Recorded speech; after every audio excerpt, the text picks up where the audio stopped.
The webinar is live.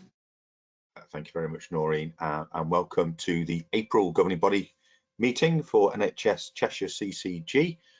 My name is Andrew Wilson. I'm the chair of the CCG, and my colleagues are before you on the screen, and we'll ask people to introduce themselves as they speak. We have apologies today. Well, Christine, do we have any additional apologies to Pam and Matthew? No, I don't think we do. So I'll make a few comments, then we'll move on to the main meeting. The theme for commissioners in the NHS, and particularly for this CCG, seems to be change, which seems to be constant. We formed just over a year ago, just as the COVID pandemic started, and we've been dealing with that, which has been a very dynamic and ever-changing situation since then. And much of the theme of today's meeting will be a change again, and it will be how the NHS structure is looking to evolve into ICSs. And I think we as a governing body have a number of responsibilities in that, and some of those will be discussed and will come out in the form of the meeting as we move forward with it.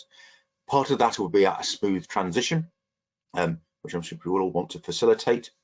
A big bit will be about the maintenance of the vital functions of the CCG during that transmission. It's something that we all have had, many of us had experience of in merging 4 CCGs to form Cheshire CCG, that vital bit of making sure that the services for the population are held to the highest standards, irrespective of the changes in the NHS structure. And I think the third bit for us is, as a CCG, despite the fact that we've had COVID-19, which has absorbed a great deal of our time, that we did over that time period also manage to develop a number of, I think, very important ambitions and strategic objectives. I think that many of those strategic objectives are reflected in the national planning, which is really great to see.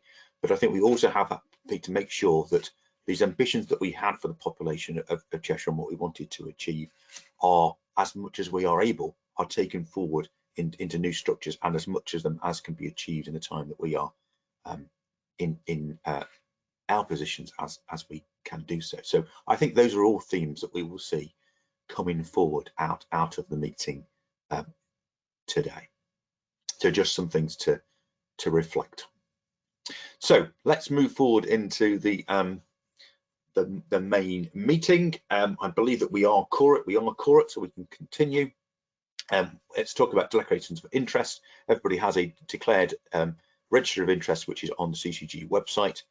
Is there anything anybody wishes to add to that, or anything anybody particularly wishes to highlight on their register of interests, which is relevant to the agenda today?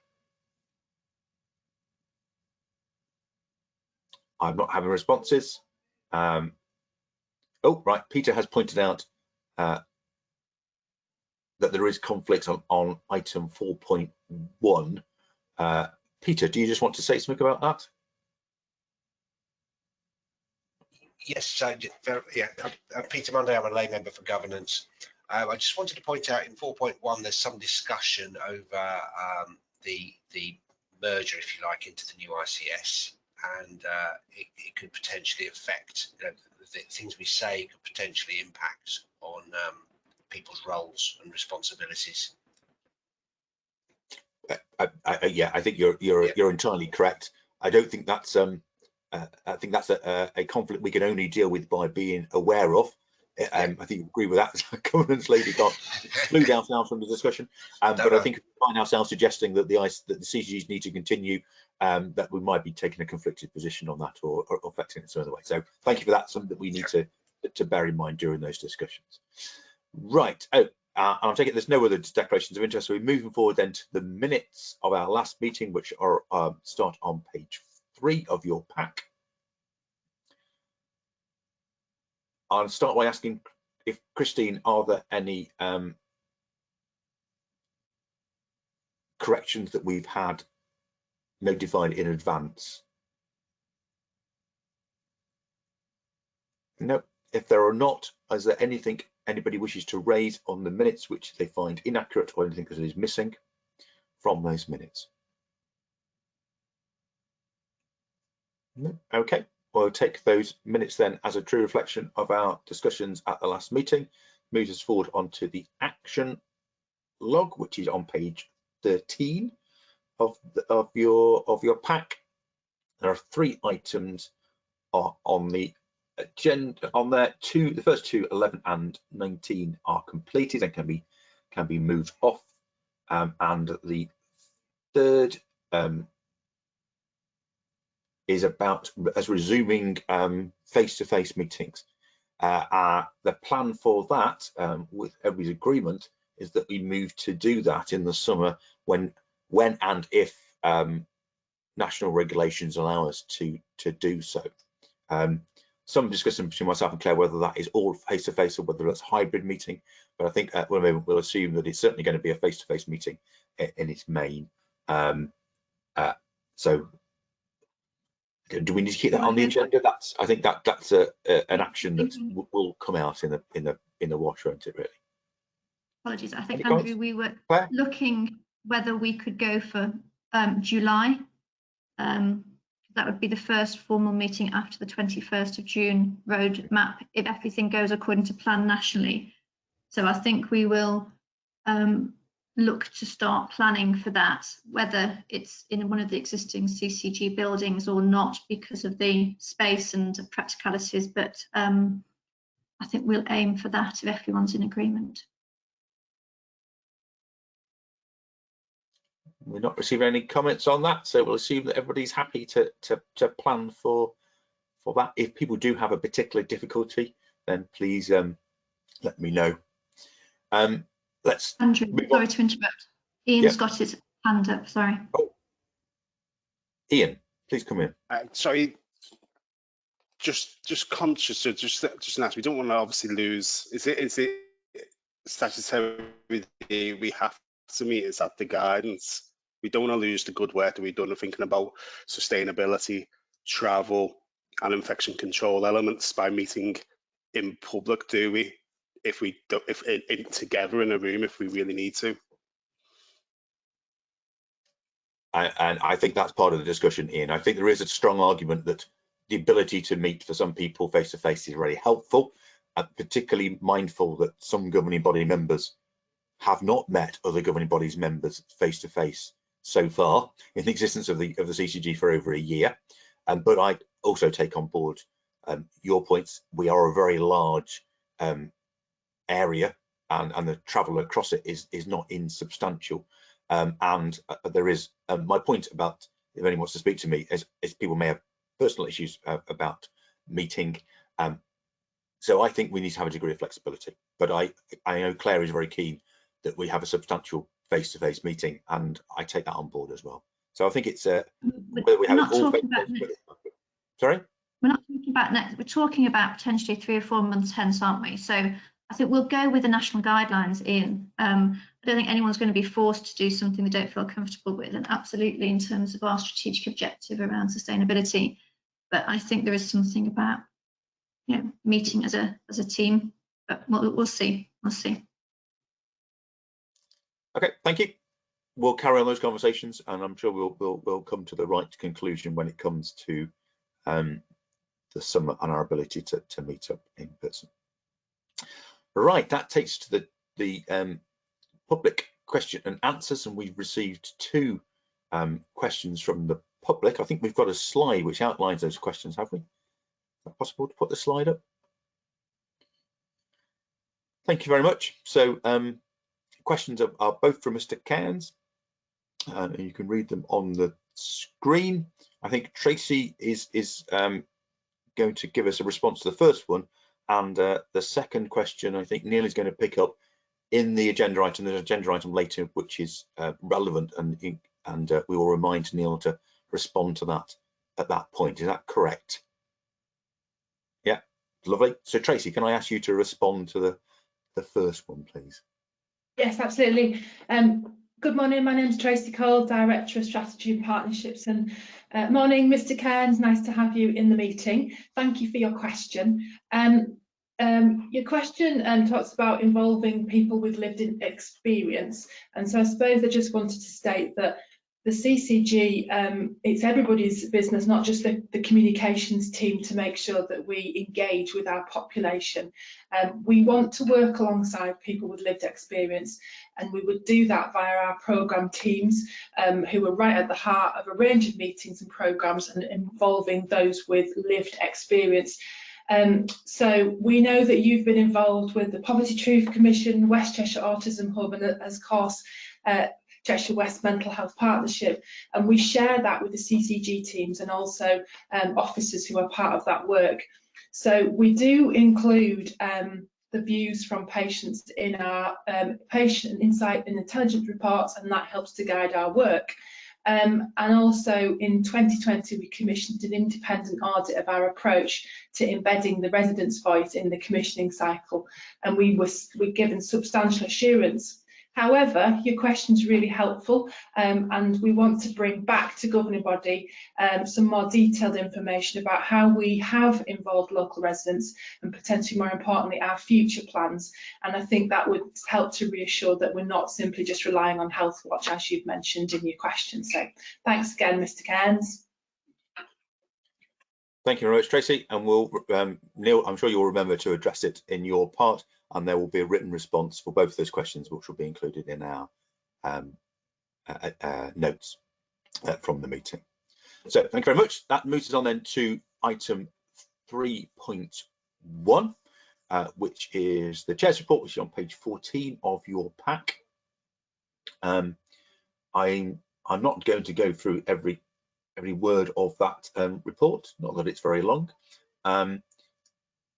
I'll point out perhaps that, of course, our last meeting was the last meeting for Dr. Mike Clark, and that we are seeking to replace Mike. We are still in that process from finding another membership representative from the CCG's members. So that's one item I pull out. I'll take any questions on the report.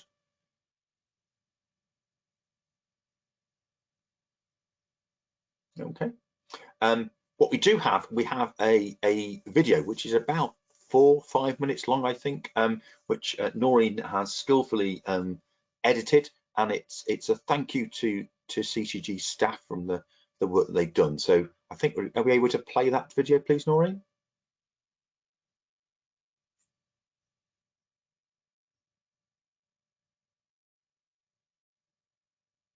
Hello.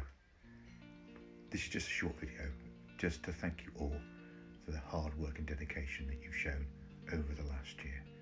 And hasn't it been a difficult and unusual year?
So I want to say thank you to all of you for all your fantastic work during 2021.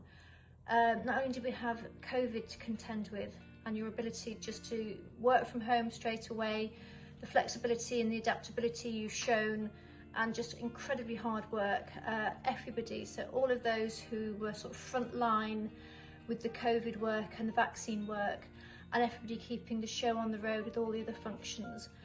We're a new organisation our first year, and we sort of moved from the merger straight into single organisation, working from home, and you've been brilliant. I think it's really important that we have led by example in terms of sticking to the rules. Hands, face, space, get that right, and now fresh air as well, because it's really important that as we move out of lockdown that we show leadership, and I think that that's what we've all shown. It's not just from an accountable officer, governing body. All of us, all of you have shown fantastic leadership of your own agendas, and I'm incredibly proud, and I think you've done an amazing job, so thank you very much.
I know that almost everybody will have been touched in some way by what's been happening to us all, whether you've had COVID-19, a family member or friend or loved one has had it, or just the loss of normal interests and hobbies and pastimes, perhaps some of the financial pressures that have come to many people, and that's without mentioning the joy of homeschooling or the pubs being shut. So it's been difficult, but despite all of these challenges, you've shown such amazing flexibility and adaptability and collectively risen to one of the most important challenges we could have been asked to rise to in recent years. Delivering healthcare on the front line this year has been really tough. At times it's been heartbreaking, at other times it's been joyous. But what's really clear to me, and I'm sure clear to all clinicians, more so than ever, is that we can't do that without the work that goes on in the background. You, the hidden heroes of commissioning, and the work that you do in making the system work. And this year, sometimes jumping in and working alongside us. I know that you do that every year. I know that you know that that's important every year. But this year, it's been more visible, perhaps, to more people than usual. I hope that you're really proud of that. You should be really, really proud of that. Once again, thank you.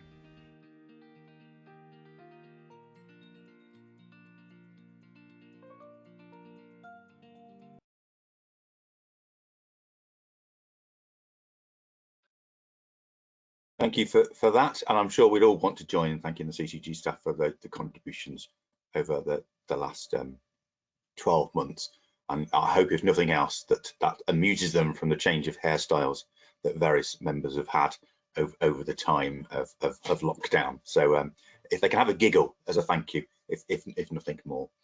So thank you very much. That's unless anybody has any comments on that video and the chair's report, we'll move forward to 3.2, which is the Accountable Officers report, which is on page 18 of your pack. So can I hand over to you, please, Claire?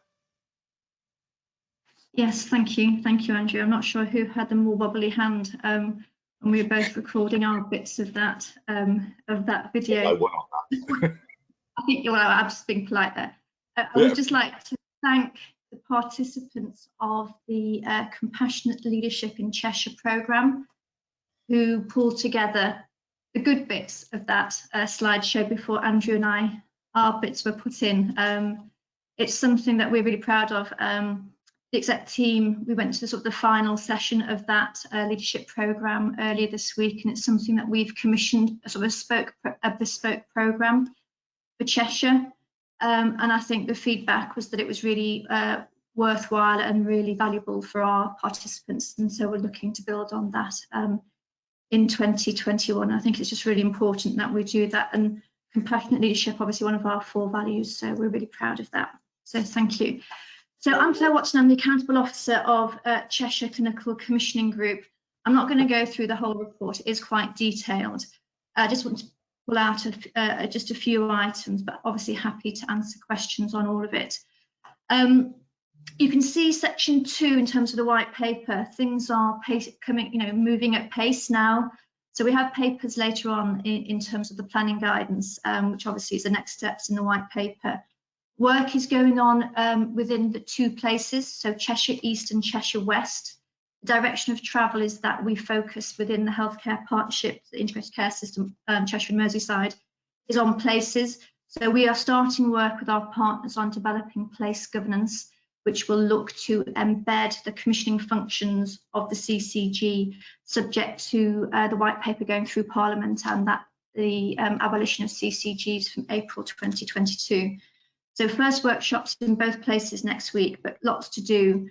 And obviously we need to make sure the governing body plays a key role in all of that work. The planning guidance, as I say, is going to be referenced later, and I think it's really important, particularly Appendix 2 of the planning paper, in terms of cross-referencing our strategic objectives with all the programmes. And I think it's about giving assurance to the governing body and the population that our plans from previous years are very much in line with what's coming out of the planning guidance. So there's plenty to do, but things are moving at pace. Item 3, this is the way we're going to be working across Cheshire and Mersey going forward in terms of specialist areas. So this is around adults spinal surgery and a proposal that the Walton Centre is the lead provider for elective spinal activity. For our residents in Cheshire, this doesn't fundamentally change things because the satellite site of the Countess of Chester remains, and most of our patients from Cheshire West continue to go there. Our predecessor CCGs, Vale Royal, South Cheshire and Eastern Cheshire, a very small number go to the Walton Centre, but most of those travel to into Greater Manchester or into Staffordshire. With what we need to do, or what I'm asking, is the governing body support this proposal. It's gone through full consultation through this lead CCG, Liverpool CCG, in terms of public engagement and with their overview and scrutiny committee. And we've taken proposals to our 2 local overview and scrutiny committees. They don't believe it's a major service change, so don't require any further consultation. So I'm asking the governing body approve the proposed reconfiguration with the Walton Centre as the lead provider. Item 4 is really important for all of us and obviously for our providers of maternity services. I've reported previously, and thank you to Paula Wedd for pulling this together for us, the Ockenden report around the maternity services at Shrewsbury and Telford Hospital. There are 7 immediate and essential recommendations that trusts have to deliver on, and we have to get assurance, and so do the local maternity systems. So we've been working with our trusts, and they have provided assurance to their boards and to us through our quality committee that they are moving ahead with the recommendations. At the end of last month, at the end of March, there was a Cheshire and Mersey local maternity system quality surveillance group. I won't give you the acronym, I'll just read the whole thing out, to look at how our trusts in Cheshire and Mersey have made progress against those recommendations. And we'll be able to report back on that at a future date. But to provide assurance, this is being overseen in the quality committee, and Paula is the lead director on this, so she can provide any updates or answers to the questions, but we are getting assurance from our 3 providers. I'm going to go on to item 6 in terms of annual reports. There's a bit of a highlight and sort of a timetable of how we're going to manage our reports and accounts over the next 2 or 3 months. I know there's lots of work already ongoing with this, pulling things together, so thank you in advance. I know we have meetings, it's really important that we can provide that assurance. I know Linda and Matthew in particular from the exec team are working hard on this. Item 7, we have a governing body development session in a couple of weeks' time on the 29th of April, being led by our 2 directors of public health around health inequalities, and we're really looking forward to this session. And then we'll be providing an update paper at governing body next month. There are 2 papers attached to the report from the Healthcare Partnership, Getting Under the Skin and the Ethnicity Profiles in Cheshire and Merseyside. They're good reads, but I would recommend and ask governing body members to look at them before the workshop on the 29th. We're really keen to push health inequalities higher up the agenda, and I know our governing body members are too. So hopefully you'll find the workshop of value before we discuss it formally at the governing body in May. In terms of equality and inclusion, we discussed this at last month's meeting, but I just wanted to formally tell you that the report has been formally approved by the Quality and Safeguarding Committee. This is the second month that I've brought CCG workforce metrics to the governing body, and you can see those are in 9.2 on page 27. I think what I want to just pull out the calendar days lost to sickness and percentage of loss to stress, anxiety and depression. As an exec team, we're concerned about this, and we are working with HR, human resources, and with our OD provider to look at the what we can do to support staff. We have a whole raft of wellbeing opportunities and offers for staff, but we take this incredibly seriously and are looking at this, and we're looking at sort of trends, how this compares with other CCGs. But just want to provide assurance to the governing body that we are acting on this. And Christine Morris, our wellbeing guardian, and I have been in contact in the past week around this. And I know Christine wanted me to say something rather than it just be a table. And I think that's really important that we provide assurance to you that our staff are being looked after where appropriate. You can see a whole raft in item 10 of all the meetings I've been to over the past month. Despite working from home, it's amazing how many meetings you can get in, or maybe that's because you work at home, you get in more meetings, I'm not sure. I just wanted to highlight in 10.3, we are part of the sub-region, so the 4 local authorities, Cheshire West and Chester, Cheshire East Council, Warrington, Halton, form what's currently called sort of Cheshire sub-region, and we are part of that. Andrew and I attend various meetings and fora covering that population. The leadership and chairpersonship of the sub-region rotates annually. Cheshire East Council were the lead organisation up to the end of March, and Warrington have taken that on from April for 21-22. Professor Stephen Broomhead, who's the Chief Exec of Warrington Council, pulled together these 9 priorities which were agreed at the last Leaders Board, which I attended, on behalf of the CCG and on behalf of the NHS in Cheshire and Warrington Halton.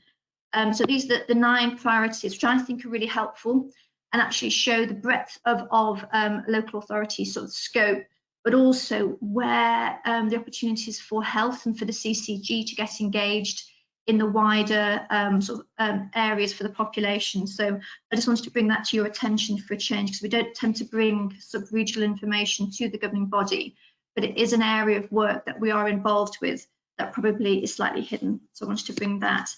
And then section 11, lots of decisions we've taken under executive authority over the past month. I'm happy to answer questions on any of it. Thank you, Andrew. Thank you very much. Are there questions for Claire? No, I remind Chris and then Fiona. I remind colleagues, if you want to type into the chat bar and want to speak, that would be helpful. Let's say Chris first and then Fiona. Thank you. Chris Lynch, co-opted lay member. I think it's more just a reflection on the strategic objectives. I think that merger gave us that real chance, you know, to really think ahead. And I think some of them are really groundbreaking. I think for me, particularly 8 and 9 around, you know, the shared vision of health equality and the commissioning strategy, and that they're really truly co-produced.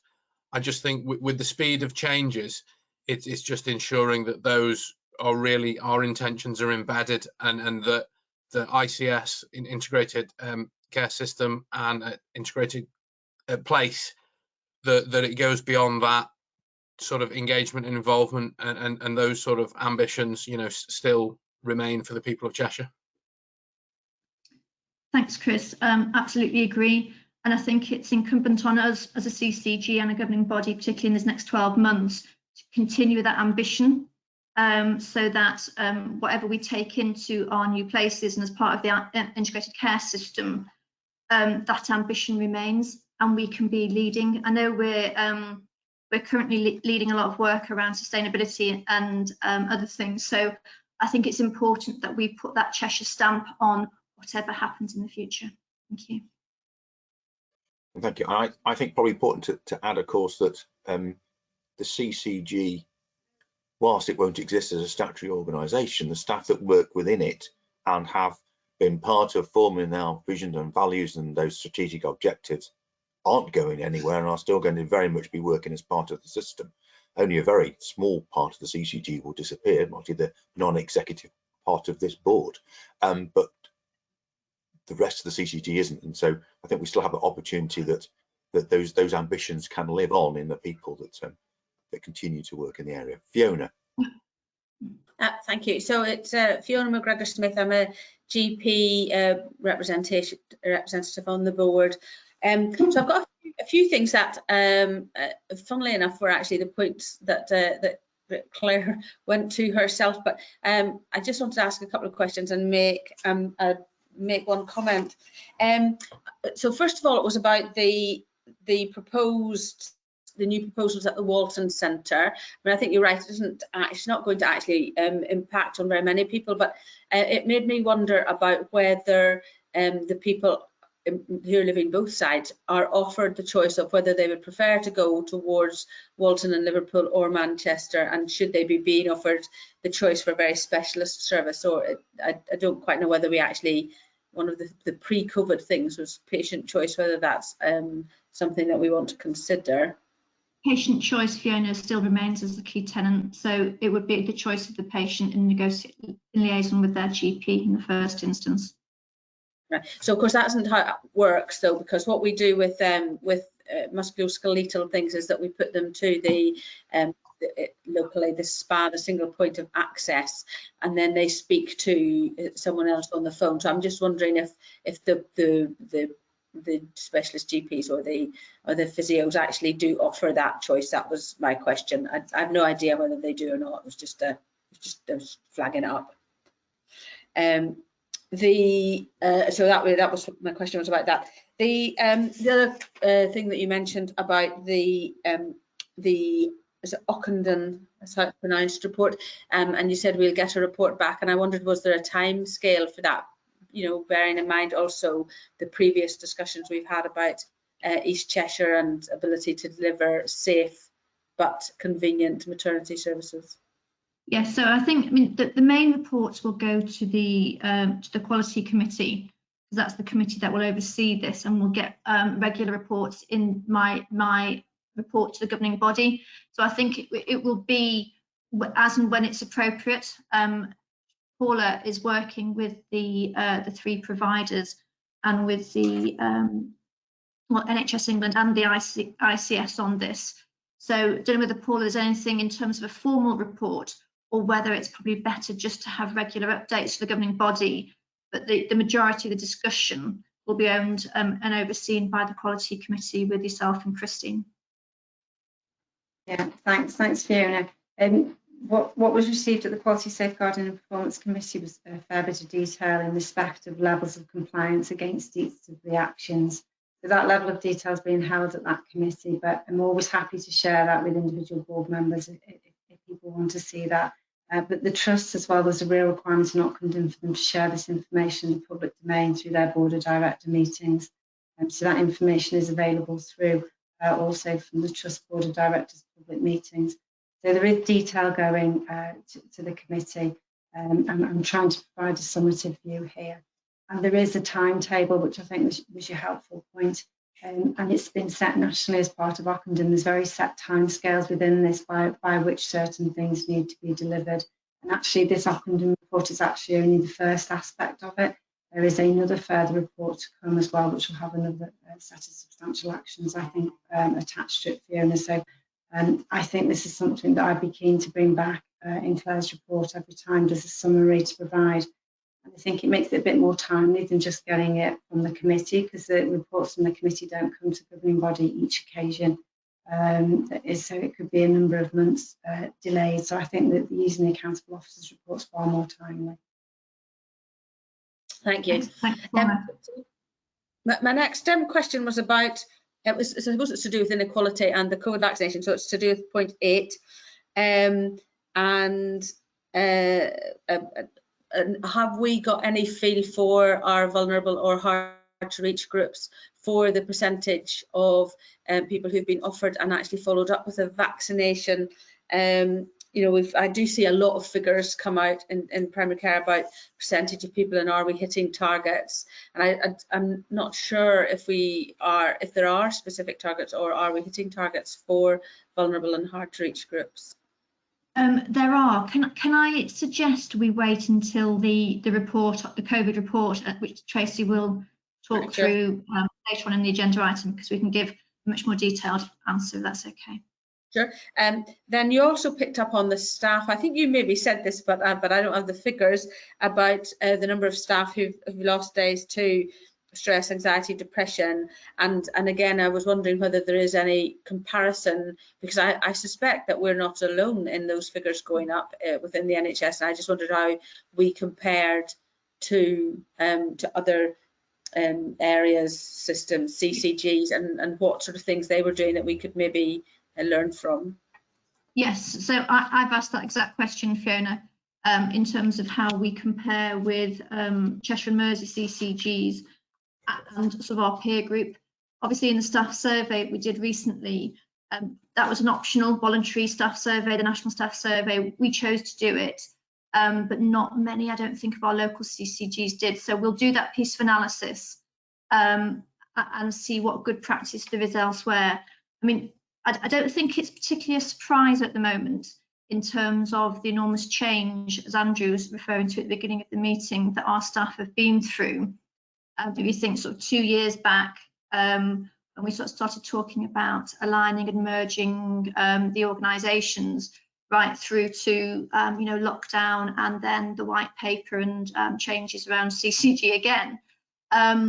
But there will be other reasons. It won't just be around organisational change. So I want to understand much better, rather than just seeing headline percentages and figures, because it is a bit stark. So I've asked for that compare and contrast, and then how our offers can be a bit more targeted and creative, rather than just an offer on a screen, because that might be some of the reasons that people are feeling you know, anxiety and depression and stress, is just working at home and looking at the screen the whole time. So we're looking at a whole menu and a suite of offers, and I don't know whether Christine, you'd like to come in there at all? Yes, thanks Claire.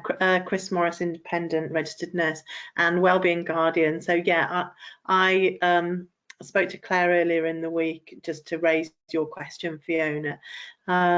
There is a huge amount of work going on to look at how we can strengthen that offer to our workforce, how we can make sure that it's what they want, not what we think they need. So that lots of work is going on, and a wellbeing action plan is being developed, which I think the executives have seen now, and doing some further work on which Matthew's leading on, and I'm fully sighted on that. So when there's more to share, we will do, but rest assured we are taking the priority that's within the planning guidance to look after our people really seriously, because it's really important that we do that. Thanks, Christine. Thank you. Thank you. Then I wanted to ask a question about section 10, which I know was about the sub-regional leaders and finance, and you meant in that you've mentioned something called the Building Back Better Fund. This is just a comment, may be not relevant really, but bearing in mind previous conversations that we've had about how do we make sure with the changes and what's actually going to happen to the CCG, how we make sure that what we feel would benefit our population gets gets accounted for, and that we maybe are able to move that forward. My experience at a primary care level, so much lower, is that quite often funds are made available, but the time that you have to apply for them is very limited, and you can't possibly fit the criteria of quotes or whatever that are required to access those funds. So I'm just wondering, are there things that the governing body need to be thinking about? What are those funds? How big are they? Are there bits of work that we could put together so that when we know what those funds are, we have an application up and ready to go? But it may not be appropriate. In terms of the Building Back Better, that is local government funding. It isn't NHS funding. Obviously, there's funding within the NHS for recovery and restoration, which Linda will talk about as part of the planning agenda later. This is sort of local authority, local government association monies. But I think the key point here in terms of how the sub-region works is we need to have a more integrated approach, which is why you can see the 4th bullet point on that section in terms of public sector money is to develop a Cheshire-wide Chief Finance Officer group and network. And I know Linda is already it has been and is currently in discussion and talks and planning with the two it's called Section 151 officers at Cheshire West and Chester and Cheshire East Council. I think this would just extend those discussions across that wider footprint, so that what we have to be really sort of active and proactive about is making sure that within the new integrated care system, the Cheshire voice is heard. And that's why the sub-region, in terms of the 2 Cheshire local authorities, Warrington and Halton, and the CCGs and the places, make a really strong case to the integrated care system. So anything we can do together, and I know Linda's already started that work with our 2 local Section 151 officers, but this Building Back Better money is specifically for local authorities. Thank you. And then this is a much more colloquial sort of level, but it's about the performance for primary care services, because those are going to be gone back to, I think it was the end of Q2, isn't it?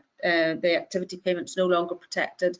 And so I think we did see a piece of information that came out, but I just think that really needs flagging to primary care, because I think the possibility that they could be caught off guard there, because there's so many other things going on. So it was just to flag that.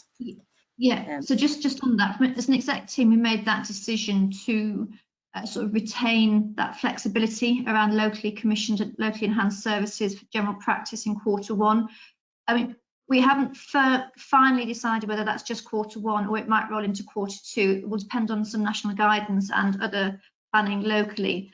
But I think we were relatively unique in Cheshire Mersey in terms of the CCGs maintaining that flexibility. And that's about recognising, the absolutely brilliant work and the hard work that primary care has done, and in terms of its need to restore and recover.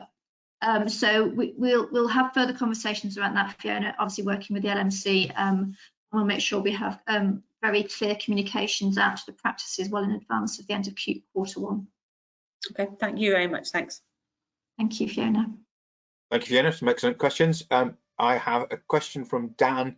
I don't have any others, so I'm intending to move on following Dan's question and response. So Dan, please. Great, thanks. Mine shouldn't take too long. It's really just a reflection of, sorry, it's Dan Howcroft, the secondary care doctor. Reflection on the workforce metrics, I think is quite useful. And I suppose it's really just a reflection on the diversity within the CCG and how that's maybe not reflected that successfully in the governing body. And I suppose it's just a reflection on the fact that there's an opportunity with Mike's replacement to bear that in mind as we are considering all that. There's an opportunity to rebalance perhaps, or start to rebalance some of the diversity on the actual governing body. Yes, we have. I know Andrew might want to answer this, but we have tried when we were looking at the governing body GPs sort of for the merger to make it as open and as welcoming as possible in terms of all our GPs. But I think we're just trying to get anybody on board at the moment, Dan, if possible. But take on board the point, and I think it's something we've looked at. And in terms of the 8 priorities and the 8 of the CCGs in terms of inequalities, it is very much looking at making sure the workforce is representative. So it is something that we'll we can pick up next in the workshop and in the meeting in May. But thank you for that. Yes, thank you, Dan. I think it's a really good point, particularly given the fact that the ethnic diversity amongst the GP colleagues who were the constituents from whom we would draw the member to replace Mike Clark is much more diverse than the population of Cheshire. I don't think we can get figures, but I don't think we need figures to know that. I know who my colleagues are, and you know, it is much more diverse than the Cheshire population. So I think it is more stark that there isn't more diversity on the governing body. So Claire's right. At the moment, nobody's putting themselves forward, but if you know, but absolutely take your point. Lovely. Okay, thank you very much. So I think that concludes the Accountable Officer's report. We're asked to note the contents of the report, but we're also asked, importantly, to note the contents of the NHS Liverpool CCG paper regarding the spinal work and approve that proposal. So I take it that we are noting the paper and that isn't a problem. I will look to see some agreement in terms of the approval of the the adult spinal surgery changes. Okay, I'm certainly seeing some signs of approval and certainly no bright signs of dissent. So I think we can say that we are approving that.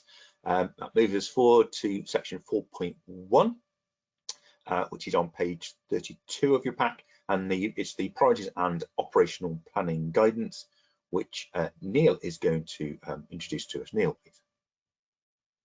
Thank you, Andrew. So I'm Neil Evans. I'm Director of Planning and Delivery at Cheshire CCG. I'm going to give an overview of both the national process for planning and then how that links down into local places and CCGs, and look forward to having a discussion and debate around some of the content. So just summarising what's in the report before opening up to questions. So section 1.2 of the report describes the process, and this is a different planning process which reflects the proposals in the white paper around some of the reconfigurations in terms of the NHS.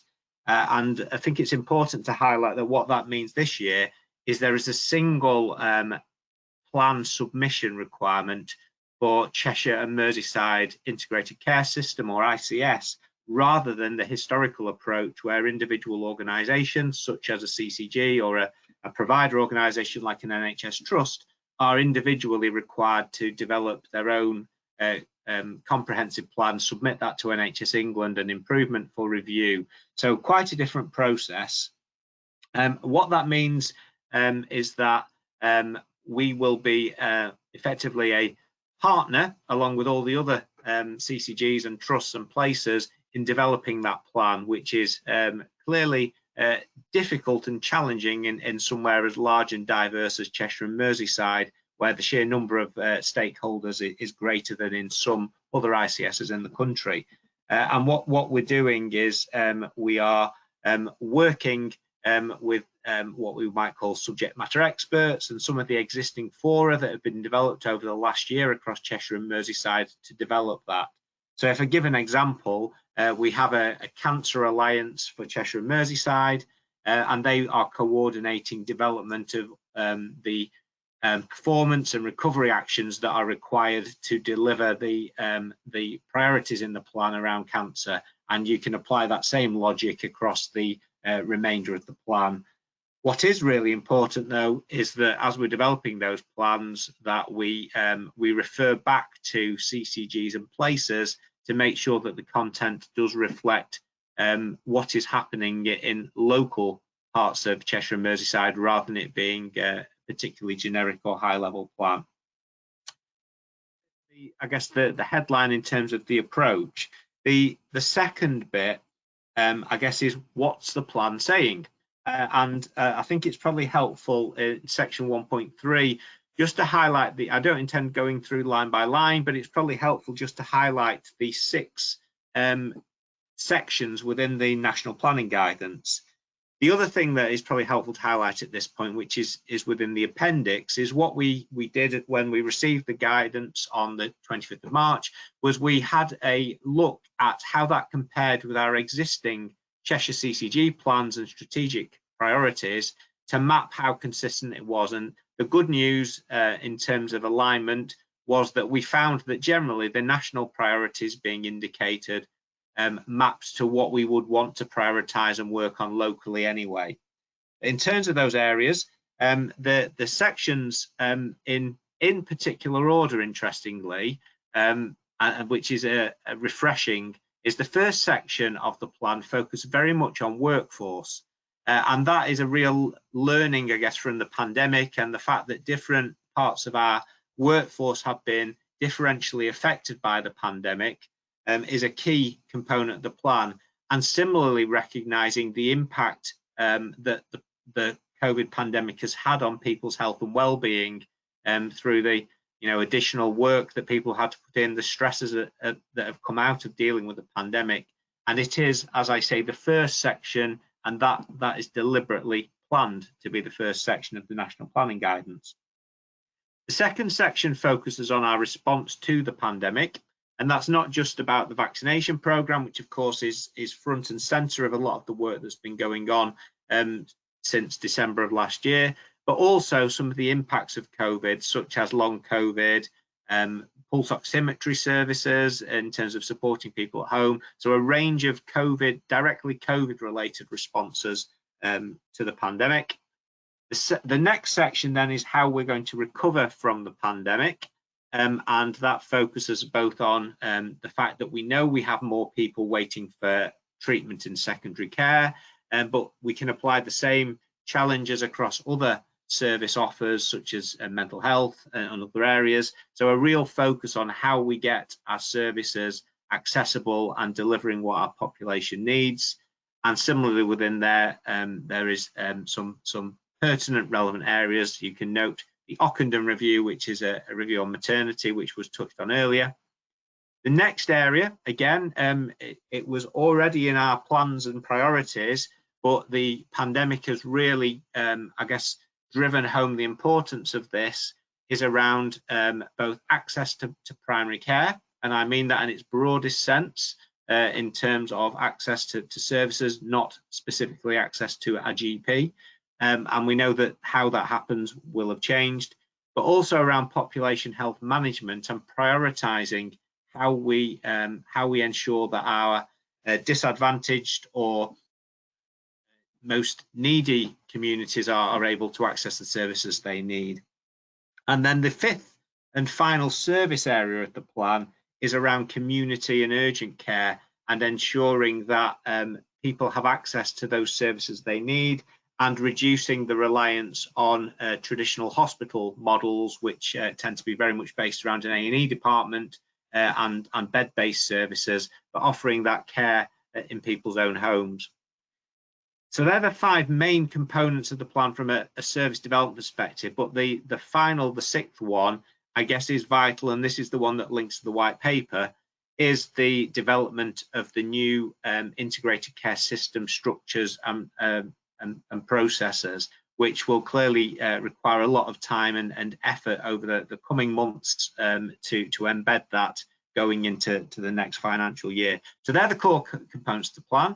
As I say, I don't think there's anything that you read on that list that you wouldn't have said they were things we'd want to work on as well.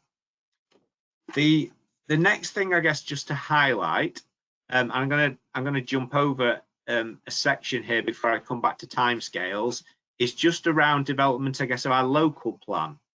So I touched on the fact earlier that we had developed commissioning and contracting intentions, which were for a 5-year period back in the start of last calendar year, some of which we've been able to implement, some of which we've maybe not been able to make quite the speedy progress we would have liked as we respond to the pandemic.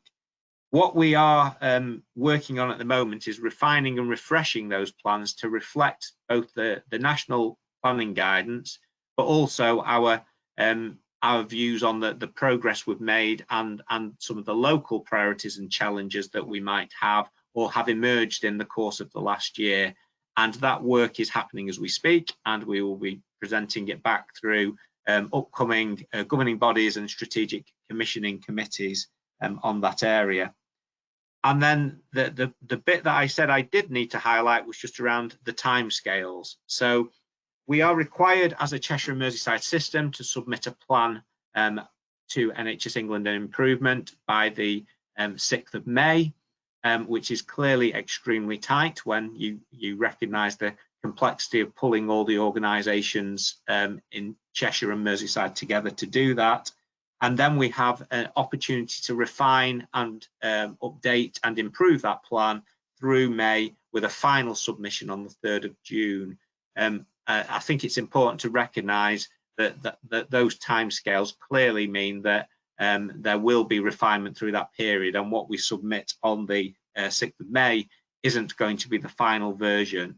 And Linda will be, in her finance paper, picking up some of the complexities purely from a financial perspective in terms of how we do that, where we're obviously writing a response to the national guidance as we speak, but how we then implement that will require a lot more discussion and debate to ensure that we invest our Cheshire and Mersey pound as well as our Cheshire pound in the right services.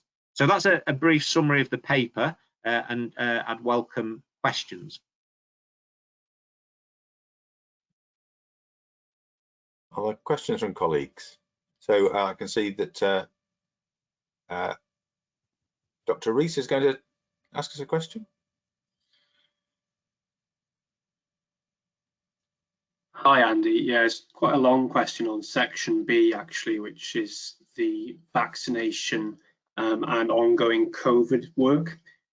So it's just a little concern, really, and getting some reassurance on the ongoing vaccination plan, given that I think 5 PCN sites of 18 have committed to continuing, and the fact that 75% of the vaccination effort in Cheshire has been provided by PCN sites before. So it's looking to see how we think we're going to meet the need going forward, how we are looking at any requirement to provide ongoing annual vaccinations, tying it in with the flu and tying it in with any children's vaccination. That might feed into Tracy's part, please, but thanks, Neil. Thank you. I think Tracy's offered to answer that, I think, if I've interpreted her comment correctly. Andrew, is it worth Tracy waiting until the report rather than answering it now? Because I think a lot of that will be covered in Tracy's talk over of the agenda item. If Tracy feels she's going to cover it, yes, that's absolutely, yeah. Yeah, will do. Okay. In which case, we'll put that in abeyance and pick it up later, and then I'll have questions from Chris, please, and then Leslie after that. Thank you. Mine was around the priorities, and particularly around, you know, the staff and taking action on recruitment and retention. Sort of encouraged with, you know, the embedding new ways of working and delivering care. And I'm wondering sort of what direction we're going in to really embed those lived experience roles. So, you know, whether that's in mental health or whether that's, you know, say a peer support worker for mental health or for cancer, and seeing the people that are using the services now or have done in the past are perhaps the future of the workforce. And I think that's a really good point, and it's probably one of those golden threads through a number of the areas that we pick up, in the same way that inequalities, I think, you know, is a golden thread, that whether you're talking about mental health services, whether you're talking about our long waiting lists, is actually having a slightly different approach to historical ways of working, where we consider inequalities. I think it's the same principle around making sure that our plans, as we're developing them, that's one of the things we're considering. Would this be an appropriate way of expanding our service offer? Because we know that whilst we're developing ambitious workforce plans, quite often the constraining factor is that workforce isn't in existence quite yet. So we can't expand the services through traditional means, because we wouldn't be able to necessarily employ more GPs or more physiotherapists to the scale that we'd want to.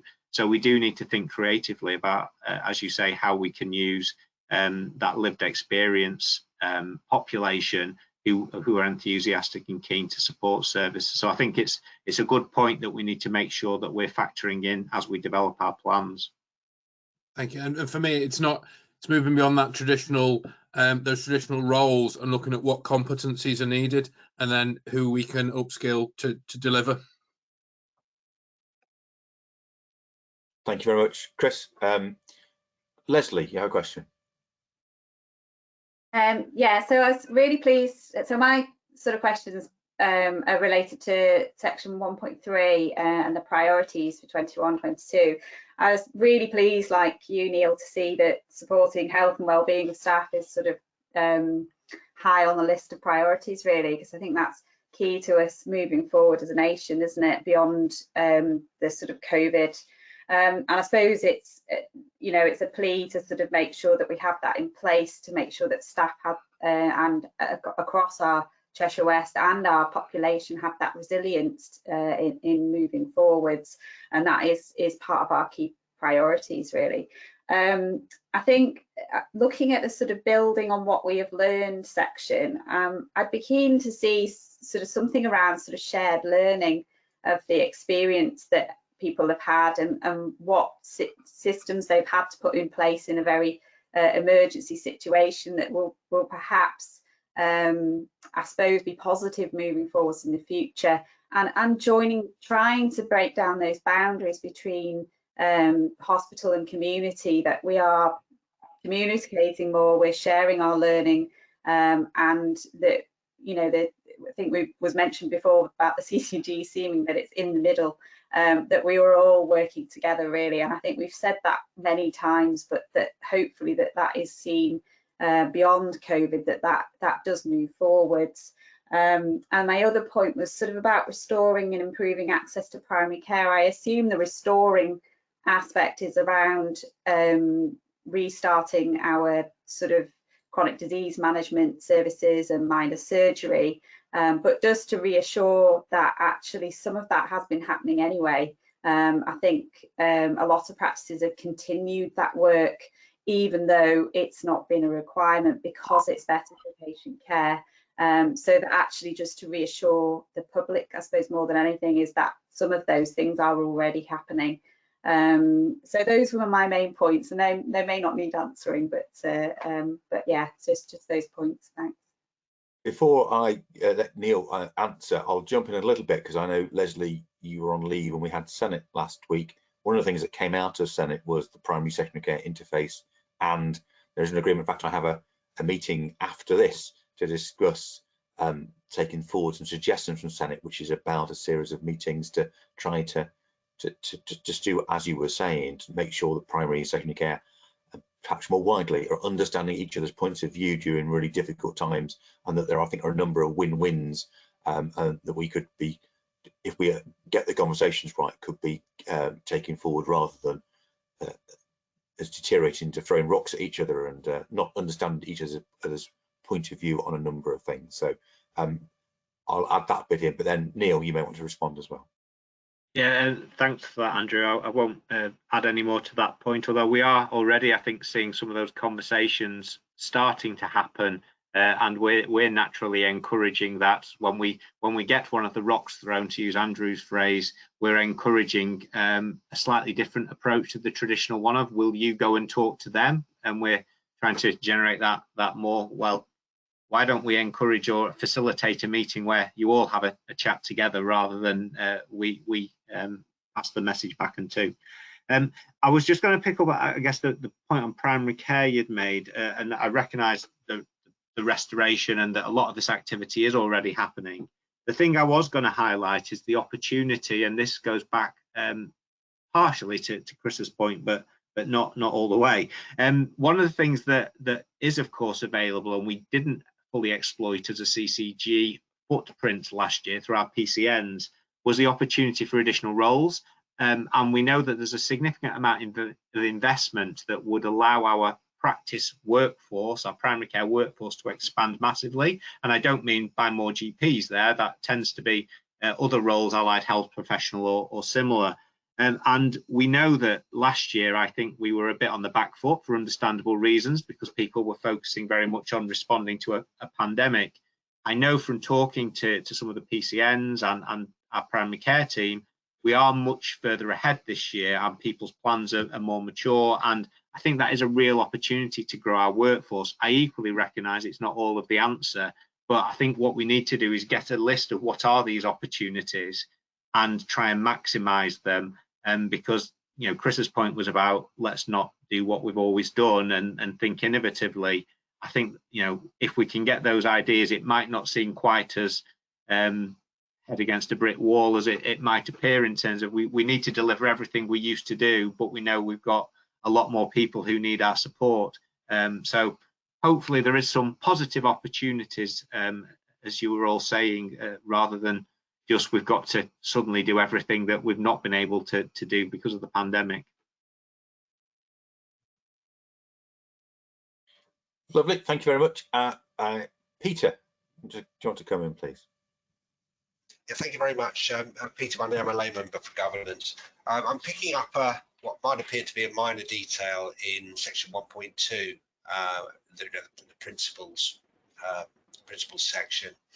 And this was the reason why I brought up conflicts of interest at the start of the meeting, although I don't believe I'm conflicted in what I'm about to say. It's the third bullet: staff below board level who are directly affected will have an employment commitment. Now, the direct implication of that is that staff at board level, executive staff, do not have that employment commitment. Now, there's possibly a school of thought which says that people at that level are big enough to look after themselves, but I don't believe that's an adequate response from the governing body to this uncertainty.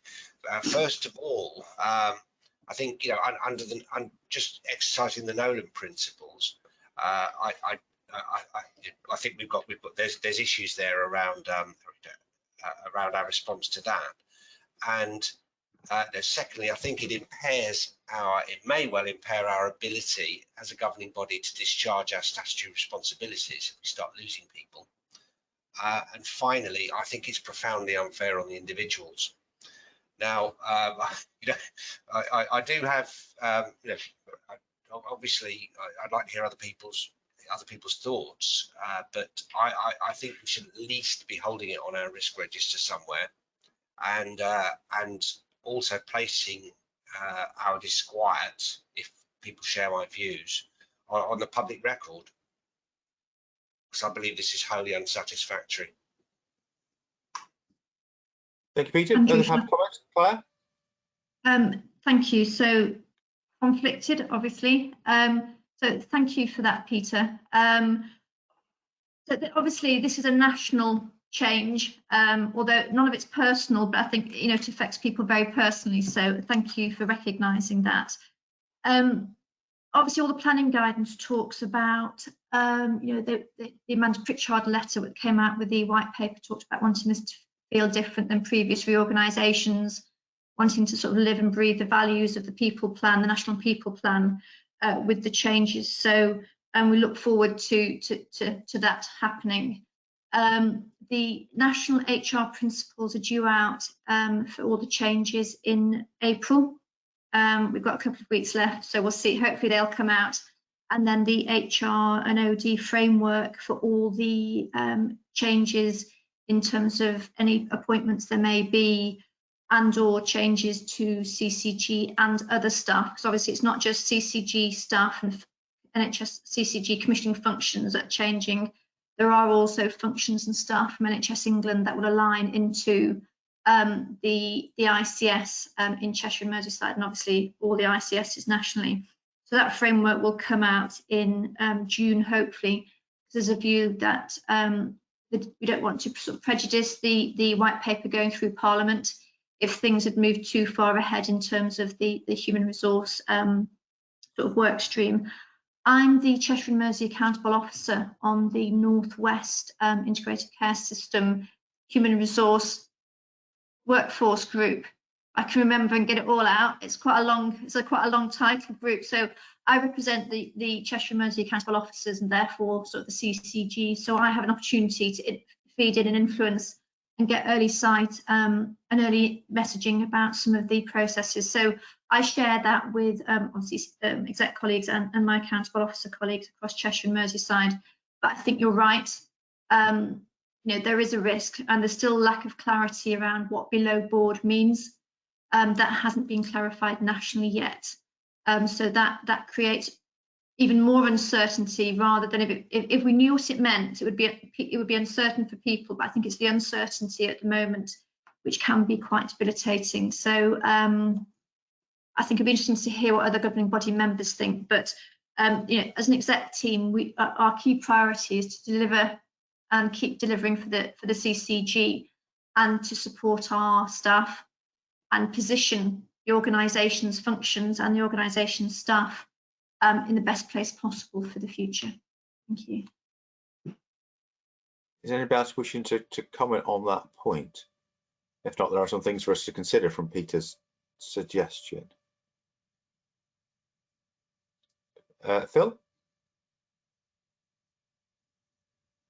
Thank you. It's Phil Meakin here, the Associate Director of Corporate Governance, deputising for Matthew Cunningham today.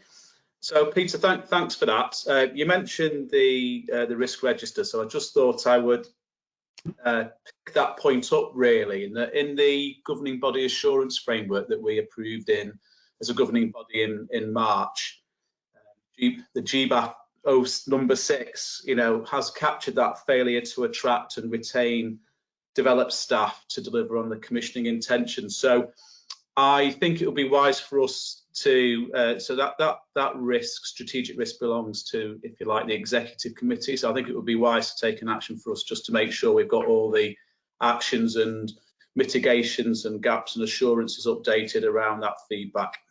Happy to pick that up. Thank you, Phil. Peter, does that cover off your ask in totality, or is there something different you think we should be doing from that?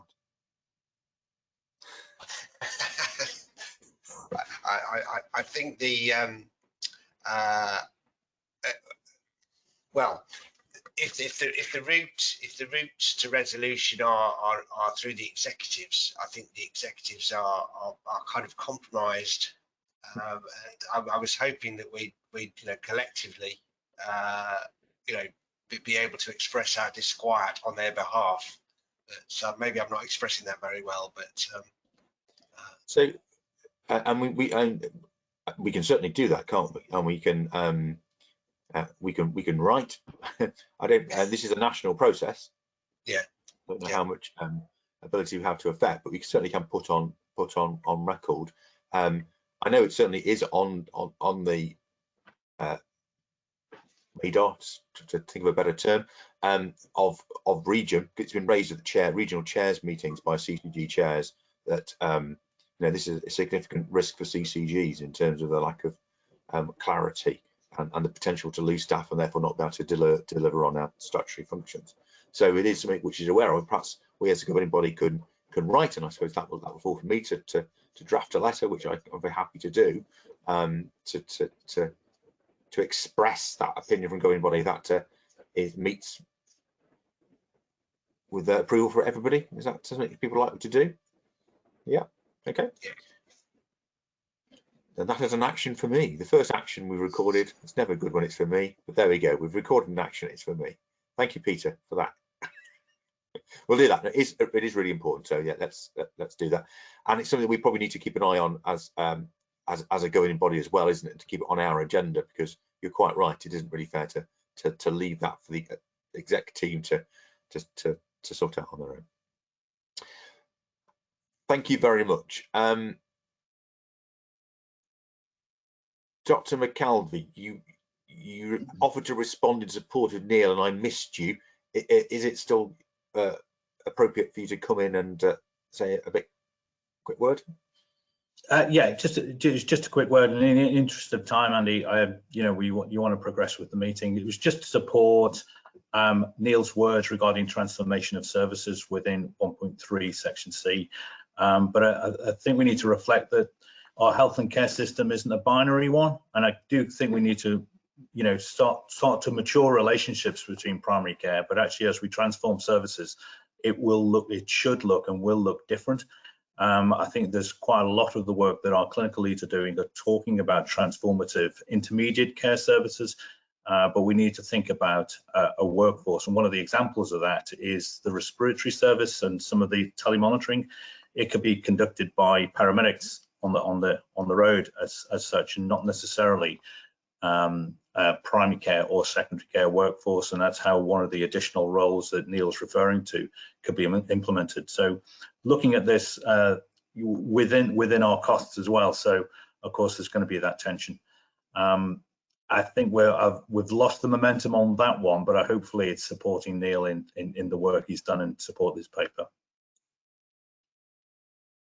Thank you very much. Really important points, and great to hear that there's innovation going on. We aren't going to solve our problems, are we, by just rolling out more of what we've had? So that's great to hear about. Thank you. Is there anything more on that section on the planning? Otherwise, we're moving forward on to finance. I don't believe there is. Thank you very much. So, we are asked to note the contents of the report. If you look on page 32 of your pack, there are 3 points that we were asked to note. I believe, unless I see dissent, that we're able to note those points. I think we are. Thank you. So that moves us forward then to 4.2, page 40 of your pack, which is our financial update from Linda. Linda, please. Good morning. Thank you, Chair. I'm going to assume that everyone's read the paper, as I always do. So the paper shows the financial position for the CCG as at the end of February. As it can be seen, the CCG is predicting a break-even position for the year, and it may even, in fact, deliver a small surplus. We are anticipating that the CCG will meet its running cost target and the mental health investment standard. Within the paper on page 44, we put a little bit more detail in around the mental health investments which we've made in 2021, and it shows the position as at the end of February at the end of month 11. We also put in a little section which shows the progress against the mental health investment standard, which I've noted before we are anticipating meeting in 2021. The key risks I think we've noted before are the financial sustainability to the CCG, are the ongoing costs of COVID and the cost of recovery in the system. I think also we will be adding an additional risk around the level of change in the system, particularly around the additional system level planning, and I think that we will be doing next month. So the second, there is a significant information here around the financial framework for the first 6 months of the year, which I have been trailing for a while, which has now arrived. It's being referred to as H1, which is the first half of the year. I won't read out the key points that I've noted on the paper, but it does, I think, give a very clear message, which I think is also being reiterated by Neil, that we are doing this at a system level and that financial performance will be measured at a system level rather than an organisational level in 21-22. I would also draw your attention to the fact that the timescales are very tight, and it will be a significant challenge bringing together the large number of organisations within the Cheshire and Merseyside ICS and bringing together their financial plans, particularly as at the moment we are also in the middle of year-end accounts. Open to questions. Thank you. Thank you very much. Does anybody have any comments or questions on the finance position?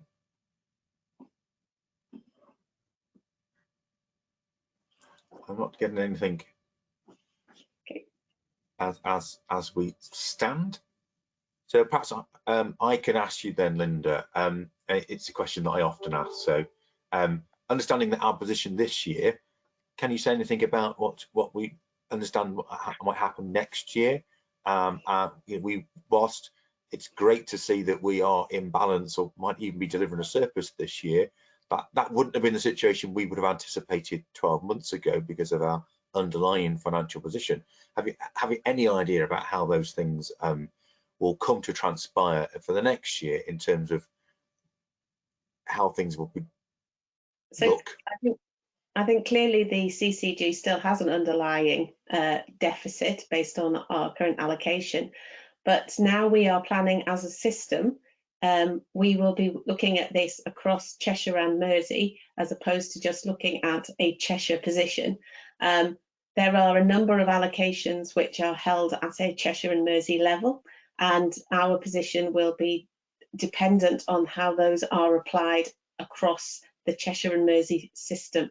So currently, as we haven't finished the planning exercise, either as an organisation or as a Cheshire and Mersey system, it is difficult to say where we will end up or what we plan for in terms of a financial position for 21-22.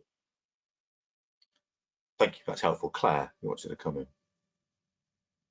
Yeah, thank you. Thanks, Linda. Thank you for the report and good news in terms of possible surplus. In terms of 21-22, obviously working with as part of a Cheshire and Merseyside system, clearly national contracts are national contracts in terms of I suppose our foundation trust, our providers. What happens in terms of some of the budgets we've set aside for local flexibilities and local developments? And I think this sort of comes back to the point in terms of how we deliver our strategic objectives, wanting to invest more in early intervention, prevention, sort of look at health inequalities, increase support around mental health and around sort of community and primary. Do we have any flexibility to shift monies in line with our sort of planning and our strategic objectives, or is it all just, you know, straight down to existing providers? And where's the flexibility, or do we have any flexibility, I should ask, rather than embarrass it? So I think obviously, as Neil's outlined, we're going through all our current projects and identifying obviously how they then fit in with the national priorities. I think we have already seen that the national priorities are actually our local priorities. So that's quite a nice alignment. And if we are developing services within mental health and within the urgent care area, which is one of the priorities as well, I think we will see money flowing into other areas, because I know we want to do a transition of monies from being less acute focused into more into community and mental health and into primary care as well. So I think our projects aligned to our local priorities, which are aligned to the national priorities, should in effect allow some of that transition to happen. Does that? Well, it gives me an answer. I guess the proof will be how it materialises. Yes. That's the answer we want to hear. I think it's what assurance you can give the governing body that that will happen, and how we can influence some of those decisions at Cheshire and Merseyside level. So obviously myself and Neil are involved very much in the planning around at the Cheshire and Mersey level. I attend a number of finance meetings on that, and we have actually a meeting after this around the planning, and which Neil is going to. I think he may actually be running, and that I am actually attending as well. So we are very much in the mix in trying to make sure that we influence the Cheshire and Merseyside approach to both finance and planning. Okay, Tom, thank you. Thank you very much. I think we have Fiona, and then Paula has a question. And I think we'll probably move on after that. It follows on a little bit from that, but when I read the report, I was thinking about the mental health investment standard and thinking about the planning going forward. How do we ensure with the new changes that actually we get that money invested in what we hopefully discover with co-production is the best way for it to be invested? Because there's always more scope for spending more money and everything, but in particular mental health. And actually we don't want it just to be spent at the really like with anything, the really acute, the really instant response. It's got to be more in community and outcomes. And we all know, not just picking on mental health here, but you can choose your outcomes, and if enough people say yes, that was useful, and you get discharged, then that's seen as a win. While sometimes it's that was useful because actually you didn't give me what I wanted, but there's nothing else to do, so I leave. And so we need to, I think, be maybe smarter, cleverer about looking at what we consider is showing that how we've invested our money has been well invested. If 2 weeks later the same people are back with the GP saying, well, I had 12 weeks of this counselling, but it hasn't made any difference, but I've been discharged now, then that doesn't get a tick in my box. So what I'm wondering is how do we make sure that we're asking the right questions to make sure that the money is being invested usefully, especially with things going forward into this bigger, wider system. That makes sense. Great question, Fiona. I can feel Dan and Gwydion with their value-based commissioning and delivery hats on, probably itching for an answer. But I can see, Linda, I don't know if you wish to respond to that, but I can see that Neil has offered to respond. It's Neil. Oh, excellent. If Neil would like to respond. All I was going to say, I don't think that the immediate planning process is going to answer all the questions that people are asking in terms of how are we going to make sure that all the money is going to exactly where we want it. I think one of the points I was going to make is I think as the new emerging ICS structures are being embedded, we need to find how we can influence the thinking and agenda and priorities of the ICS. So we'll have a plan, but that might not answer all our questions. And that will include, I would stress, places as much as the CCG. So ensuring that our political influencers within the two places and the forums they're attending, and we're all on the same agenda, and we all agree on the same priorities, and that's how we can hopefully drive through some of the things we want to do. I think that there is a risk that we do feel a bit disempowered, and we probably need a different influencing approach than we historically have had, because we don't have an allocation that's in our gift to spend in quite the same way. So I do think we're going to have to change our strategy of making that happen. Thank you. I think we can move on to Paula. You have a question. Thank you. Linda, I know normally when you report on the Better Payment Practice Code, I know it's something you take great pride in terms of normally achieving, and I do recognise this time, you put a rationale in the explanation as to why, and just, some validation even around 1920 invoices, so not just 2021.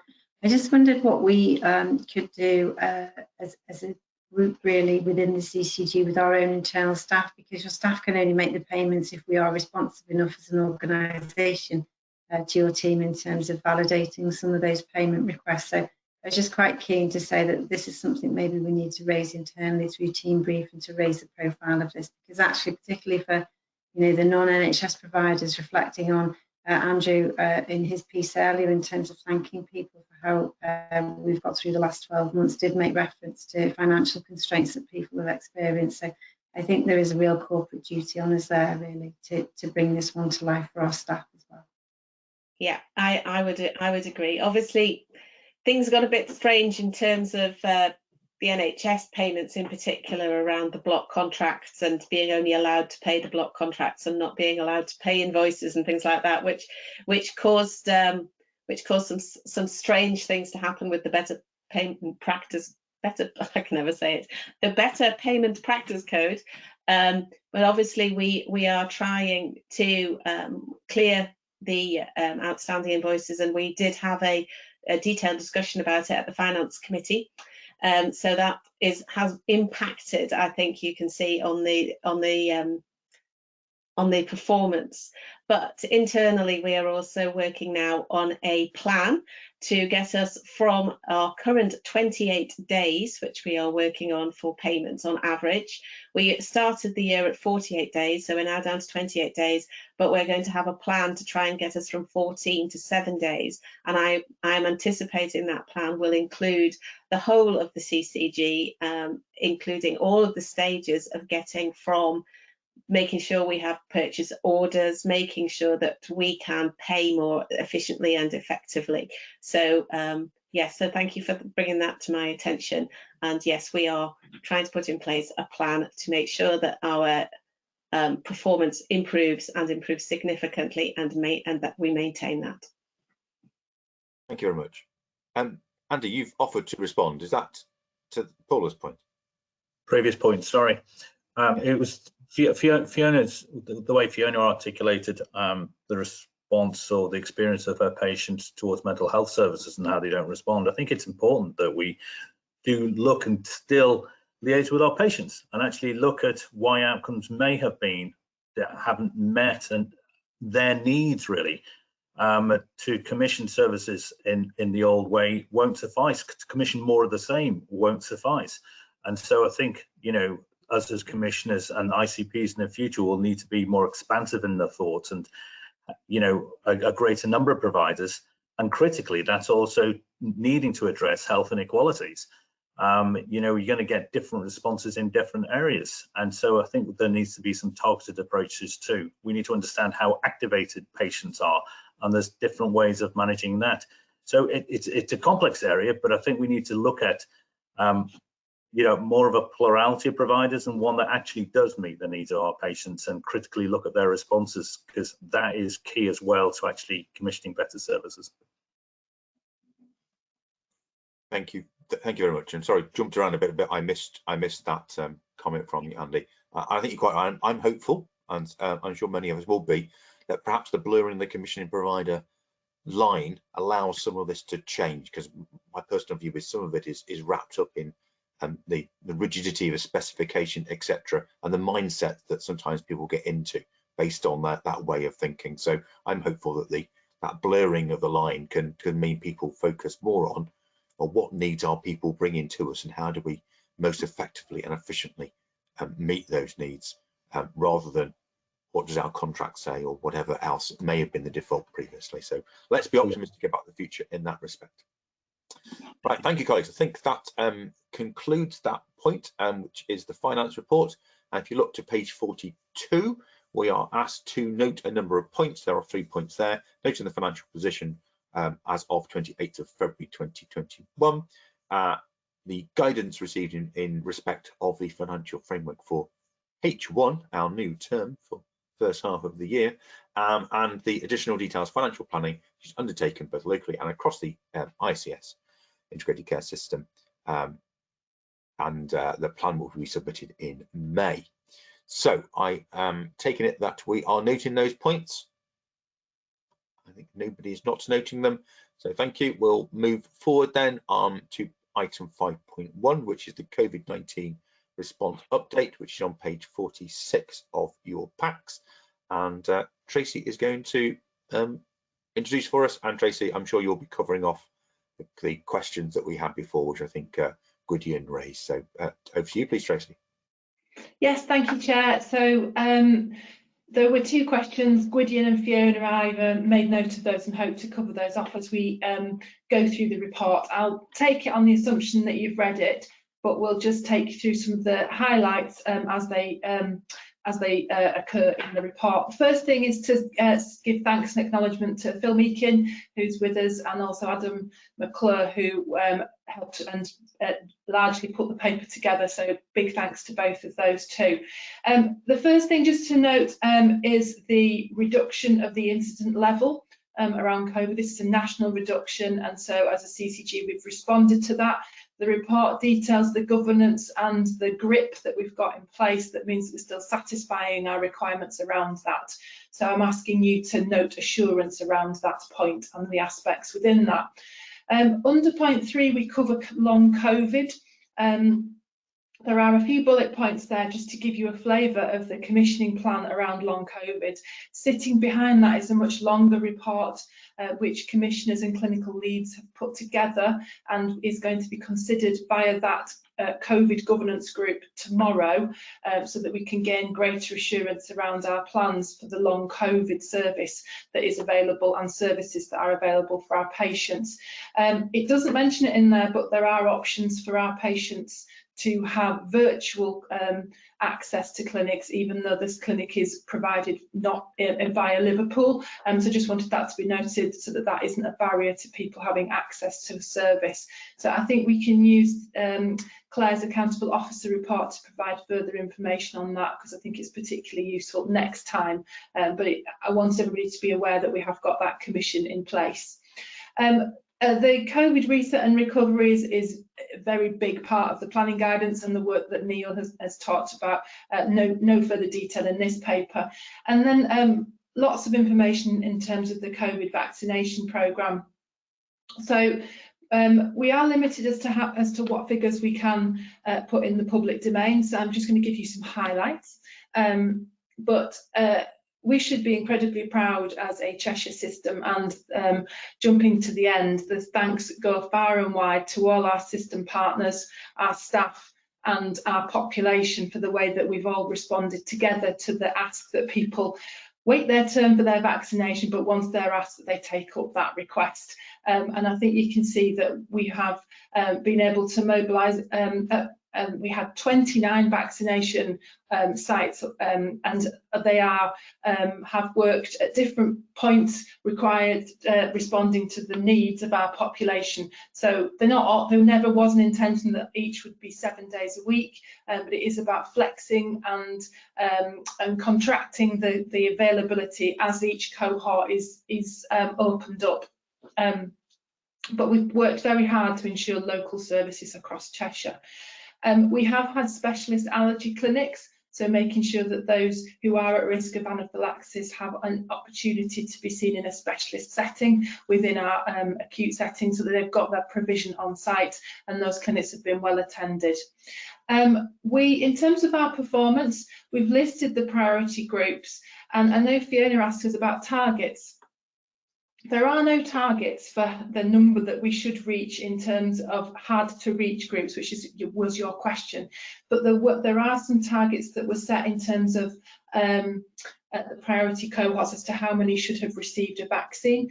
We've used the word ambition rather than targets, and that was in direct response to the feedback from the GPs who've been involved in this programme. They didn't want to feel like they'd failed, but they wanted us to be clear on what our ambition was. So we've talked about the ambition around making sure that the 95% of our priority in the cohorts 1 to 4 receive a vaccine, and I think we should be very, very pleased with the fact that we can report that. That's not done though, so there is still an opportunity if people want to come forward and have their vaccine who haven't. So our performance can only improve in terms of take up, and we continue to engage with those who may, for whatever reason, decide that they didn't want the vaccine or couldn't have it originally, but now wish to take that up.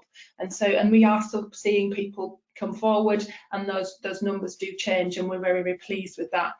We then have to plan in terms of an ambition around the priority cohorts 5 to 9, and as you can see, currently reporting 86% take up of a vaccine around that.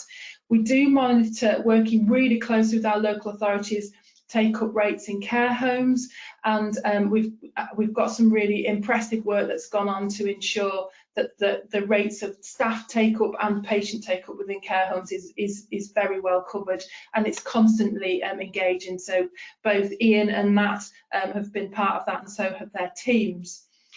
We have the aspiration, as I say, for the priority cohorts 10 to 12, and when we set that aspiration, it's about us then making sure that we have enough vaccine to meet that requirement. In terms of the hard to reach groups, so last time we brought a very detailed report on what we've been doing as a system, not necessarily health led, but using our engagement opportunities with trusted relationships that are already established, not necessarily in health, and particularly how our care communities and our local authority colleagues have helped us to in-reach into those groups. I think we can be very assured that we're continuing to use every bit of innovation possible to reach different groups who require different things. And Gwydian's question was about the phase 2, so what happens next?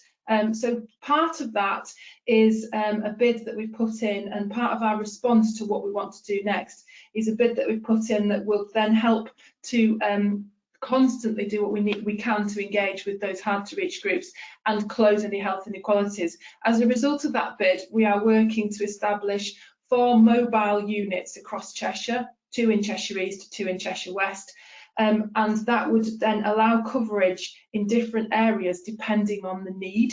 And I've just listed some of the areas there. And so we have got draft plans for where those clinics would take place, but that can vary if we need to maximise coverage in particular wards or sites. And we are drilling down to ward level and looking at where we do have lower rates of take-up and what we need to do. But it isn't simply about plonking a clinic, it's about having the engagement to wrap around that. And so that's being led very clearly by our comms and engagement teams across the systems, and we'll continue to do that. So I think that's something that's very innovative. We have seen mobile units in other places, but often it's one vehicle. We're talking about having 4 different options that can then respond to the need across Cheshire. So the other thing then was, what are we going to do going forward, given the changes in that up until this point, we know that roughly 75% of the vaccines have been delivered by our primary care networks. So I suppose it's just a pause for thought and to make sure that we record special thanks to the efforts from our primary care networks, who have been providing both primary care and a vaccine programme for weeks and weeks and weeks, and have done this in incredible ways, which we saw in that very moving video earlier on. All of our primary care networks are continuing to provide second vaccines for their patients who have been in those priority groups 1 to 9. But then some of them are not going to continue to provide vaccines in those the phase 2 priority groups. And so Gwydian's question is, what are we going to do about that? So the first thing I just would like board to be aware of is that the planning work that the steering group has looked at starts with what capacity would we need. And the first thing we know is that we have enough capacity in Cheshire with the 5 pharmacy sites that exist and the 2 mass vaccination sites in Cheshire, because at the moment they haven't been maxed out in capacity. They have been under providing what they're capable of, because we've had so many sites, vaccine supply, and when the cohorts are opened. So if we ask each of those sites to provide their maximum capacity, we would still have overcapacity in Cheshire. What we would lose, though, is certainly a primary care-led service for those patients in cohorts and phase 2, but also local delivery. So our plans have been about making sure that we have got local delivery of that vaccine. So one of the aspects is the mobile service that I've just mentioned. So if you can imagine, that will give us a variety of 4 clinics across Cheshire each day, and it is a 7-day, it can be a 7-day service. And the other thing we've been working on is what other pharmacy sites might need to mobilise. The last aspect to that is about a potential relocation of the racecourse mass vaccination site. So we've been looking at where that would be most appropriate to have that. So all in all, the work has been looked at to make sure that our plans are adequate, and then continuing to support the 5 PCNs who are going to be continuing into phase 2. So we will be receiving that later on today in the steering group again, and just finalising those plans around that. But I suppose I just want to reiterate that message that whilst it will represent a change in clinic locations for some areas of the patch, and a change in options that are available, we're confident that we have got enough vaccines and vaccine settings that will make sure that we continue to provide a local service, and we'll be looking at that. The last bit of planning is then around anything specific that we may need to provide for those under 30 in light of the recent news around non-AZ vaccines being available. So we're re-evaluating that, and so just want you to know that we have that in hand as well. So I think that covers everything that is in the report, and I think that it's just a point of ending really on a very positive note. This is a positive news story for Cheshire. Cheshire system, Cheshire Health and Care, and our Cheshire population. And the thanks could go on and on, but each and every one of us has been involved in that, from being a champion for having your own vaccine, or from supporting as a volunteer, or from being a staff member, or for doing some of the business as usual work that allows some of the other staff to work on vaccines. So I would just like to extend huge thanks to everybody that's been involved, and hope that the board will agree that we can know assurance on the COVID vaccination programme, and also the proposed and current approach around the major incident. Thank you very much. Thank you very much, Tracy. As you may have anticipated, there is a degree of interest in asking you questions on these items. We start with Ian, please. Hi, sorry, I'm having some technical difficulties here. Can you hear me? We can hear you. Yeah. Sorry about that. Yeah, it was Tracy. Thank you for the update. I suppose just my concern is a little bit when we talk about having capacity, but actually it's about the accessibility of that, and making sure that as we go down those age groups, it's making sure it's accessible for those greater people who are working longer and harder. Can you hear me still? Sorry. Yes, I can hear you. All right, sorry, I'm having a nightmare here. But I just worry that, you know, the mobile site is great, and that should be at the hard to reach, going into communities and doing that and directly, and that's a great way forward. But I do worry that we've got such a large, and I'm talking about Cheshire here as well, just having those pharmacies, we mentioned having the capacity. I just worry a little bit, especially if we had a significant drop off for the PCNs, where the primary care networks, where we know that, you know, the reasons behind that. I just worry that we say we have got enough capacity when in the future we may need to be rolling this out again, you know, if ever, you know, changes with vaccines and mix and match trials, and it's having an infrastructure that's sustainable moving forward. And I just worry that actually we say we got capacity when I think there's a challenge there, really. Yes, so I think there's a couple of points there. So I think there's a longer term piece of work and a plan about sustained regular vaccine programme. We haven't received guidance on that yet.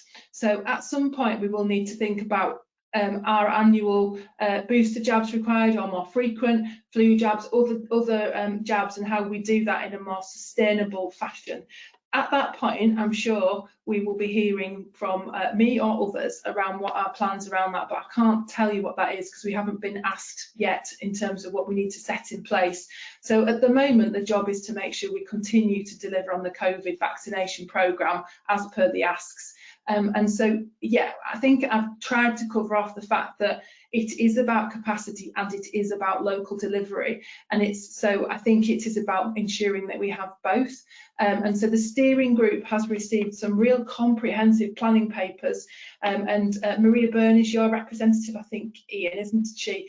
Where we've looked at the heat maps, we've looked at areas of deprivation, we've looked at areas of increased demography, and then each of the members has been asked to be assured that we have got enough local coverage. So I suppose if you need us to go through that in a little bit more detail, and also then it is about how we use those roving clinics to make sure that we can then provide an even more responsive service than we have been able to date.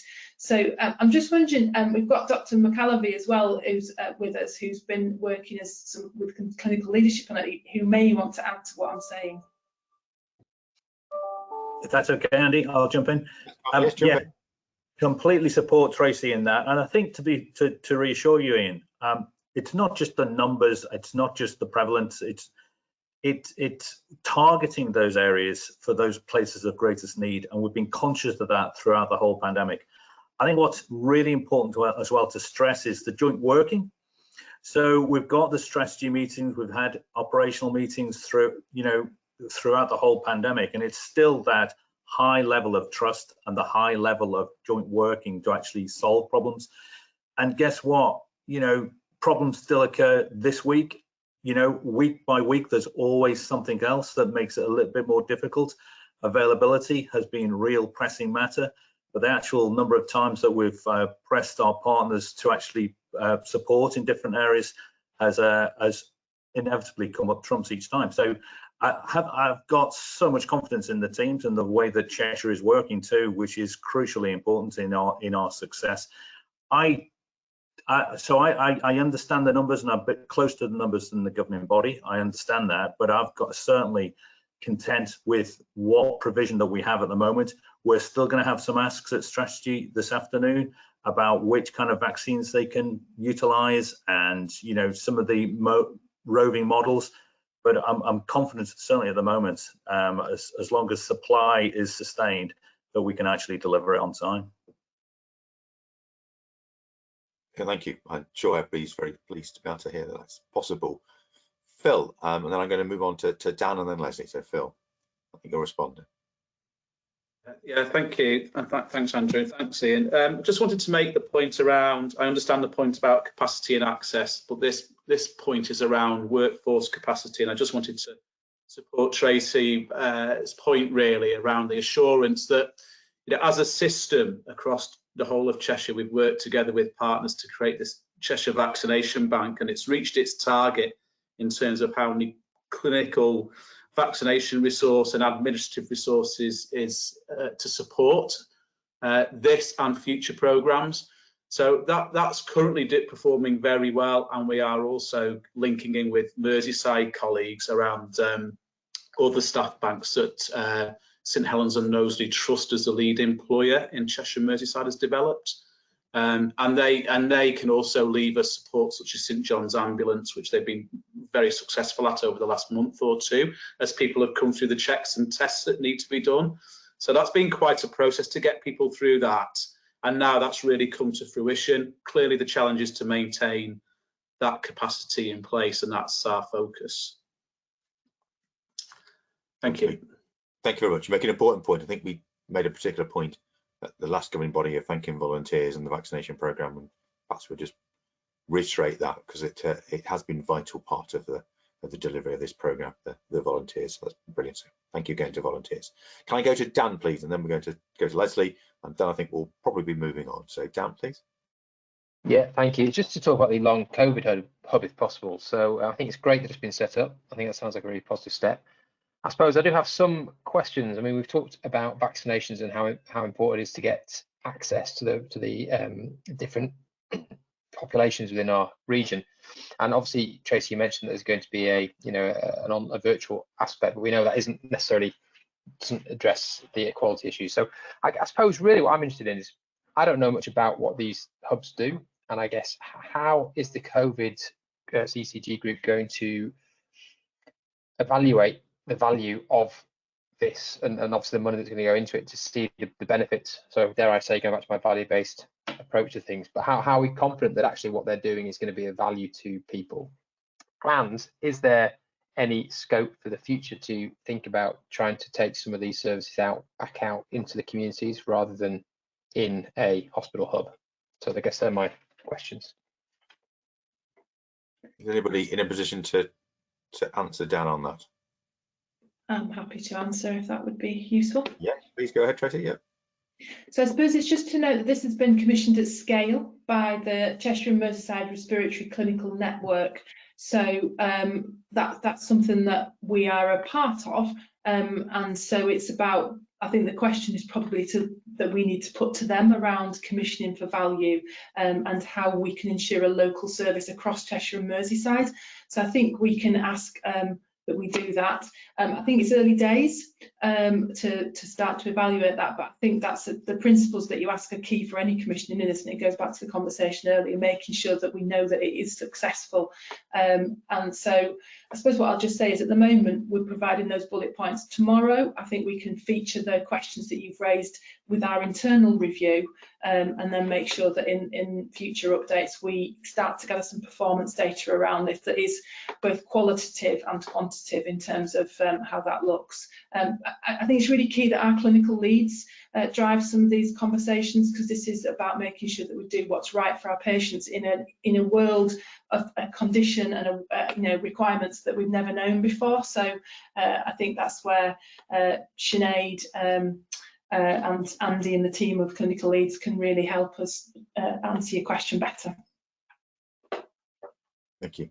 Andy, do you want to come in? Before you do, let me bring in Leslie, because I probably should have brought in Leslie earlier because her point is on long COVID as well. So let me bring in Leslie, and then perhaps you can respond after that, because there might be cross points. Okay, thanks, Andrew. So I suppose my point is that I think that the quoted 1% of patients suffering with long COVID, I feel that sort of anecdotally from my experience as a GP, that this is probably an underestimate. It's probably more in the 1 in 10 region, but obviously that's just my experience. I do feel it's a little bit, and I suppose it's not meant as a criticism, but almost like we put it in place as a kind of tick box to you know, NHS England, that we've got this in place. It's incredibly, from a GP perspective, you have to jump through a lot of hoops to get patients seen. There's a lot of investigations that have to take place in primary care prior to them being seen. And I don't actually know, again, from what Dan said, what the benefit to patients is going to be from attending these clinics. My other point is it's based in Liverpool, which for a lot of our residents in Cheshire is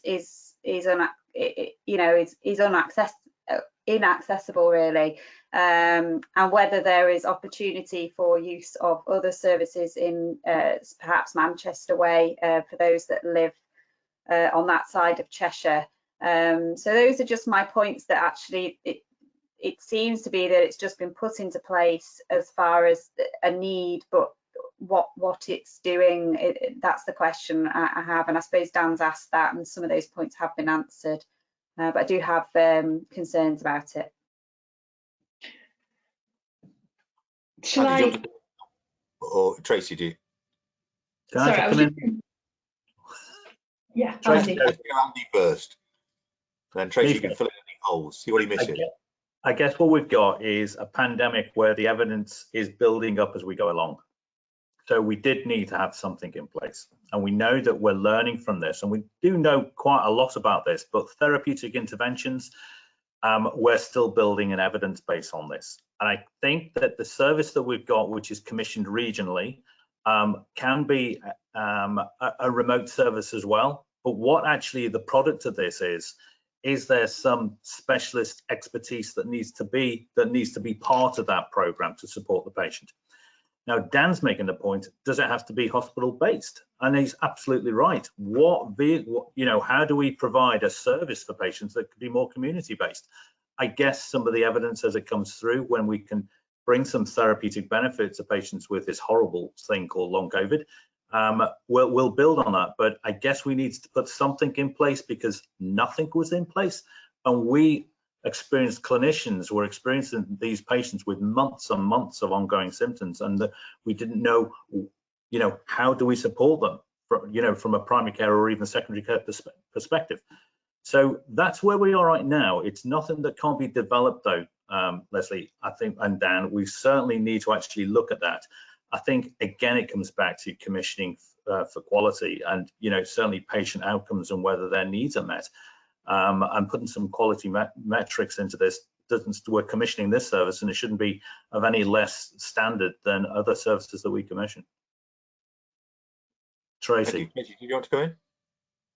Yeah, I think Andy said it really well. I would just like to say Victoria Huff is the clinical lead who's been involved with this. I'm sure she'd be more than willing, because I know we've got lots of questions on this, just to make sure that we've communicated and engaged with membership and governing body GPs, so that that's taken on and then can continually evolve. As you say, Andy, this is starting the journey on what is required for these patients going forward, isn't it?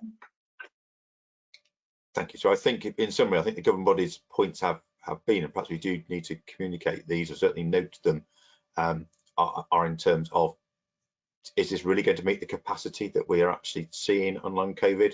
And partly, secondly, there's a range of skill sets needed to deal with this, which is we've got a starting point, it's an emerging problem, and perhaps some of those skills are those of an expert generalist, as well as the number of specialties that are needing to be involved, and perhaps that should be recognised. And I think a very, very strong and important point, which is for large parts of our population, Liverpool is not a solution, and large numbers of patients will simply not accept what we have to attend a Liverpool-based service for all sorts of reasons from parts of Cheshire. So thank you. That was I think a very helpful, useful debate. Well, I think we're moving on now from the COVID-19, unless there are any other further points on that. And if there are not, we are asked to, on page 47 of your pack, note the progress of the Cheshire COVID-19 vaccination programme, and note and be assured of the current and proposed approach to managing major incident, which I believe that we can do. Thank you. So that moves us on to 6.1, which is on page 54 of your pack, which is the report of the committee chairs.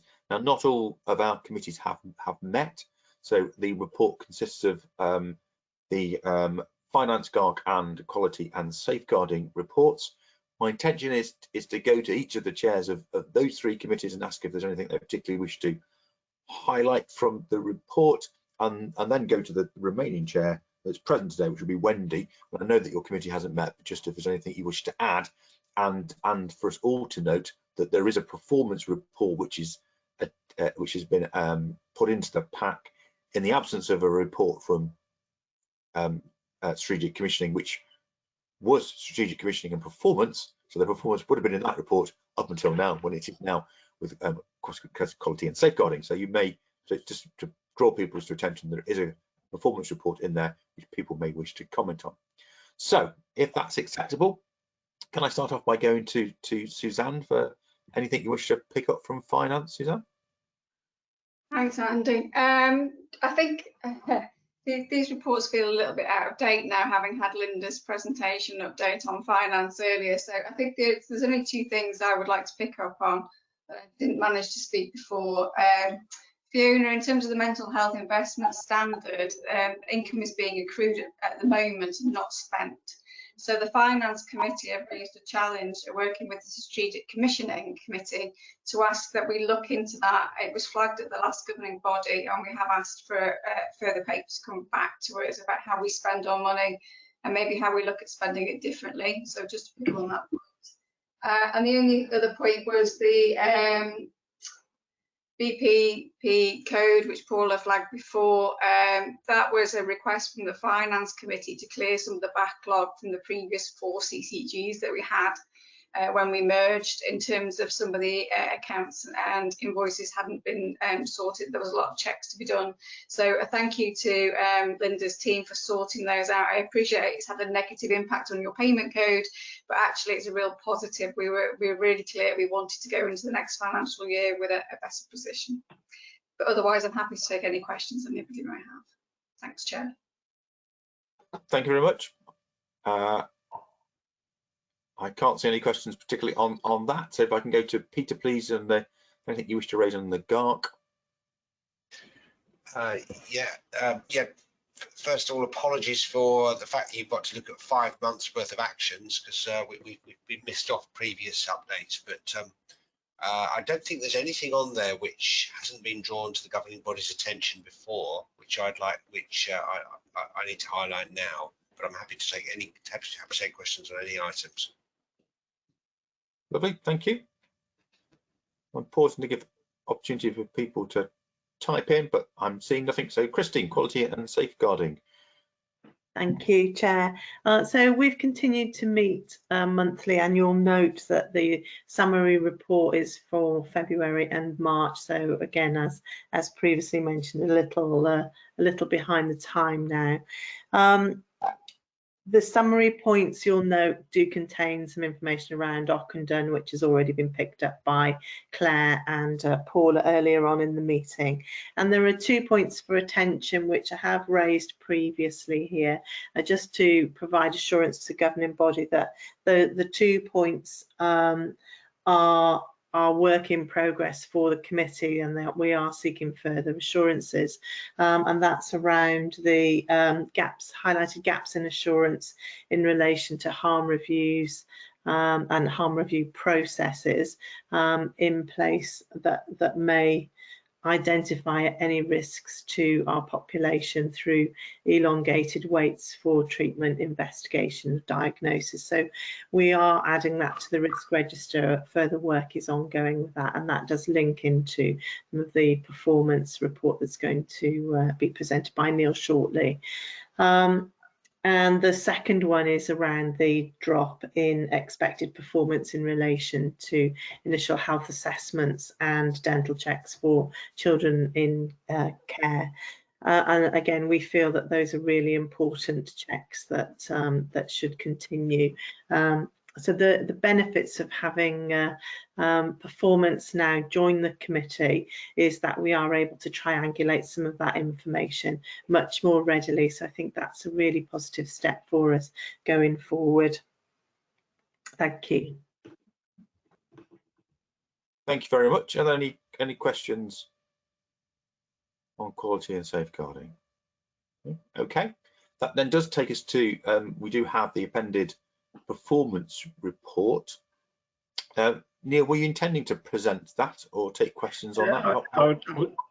I was just going to pick up a couple of headlines and also respond to the public question that are coming, which related specifically to cancer weights, which we have a more full and complete response, which can go back in writing to Mr. Cairns, if that's okay.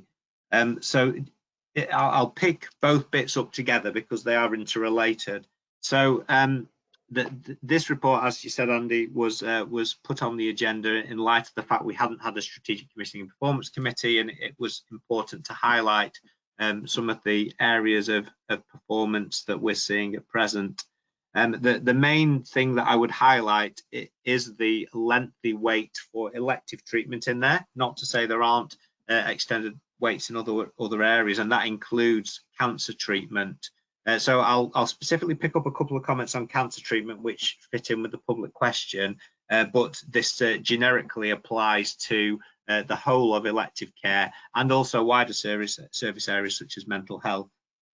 So the first thing to note in the report, which Mr. Cairns raised, was about the timeliness of the data. So he rightly pointed out that the data was from January, which it is, and unfortunately NHS data tends to be published or is published 6 weeks after the month end. So February's data is actually due to be published today, meaning we often are looking in a public domain at older data, and that's because it needs to be reviewed, refined and refreshed and validated. So there is a slight lag. We do, however, I would assure, monitor more recent local data throughout, including cancer. The root of Mr. Cairns' question was around when are we going to start seeing reductions in wait times, which is quite right.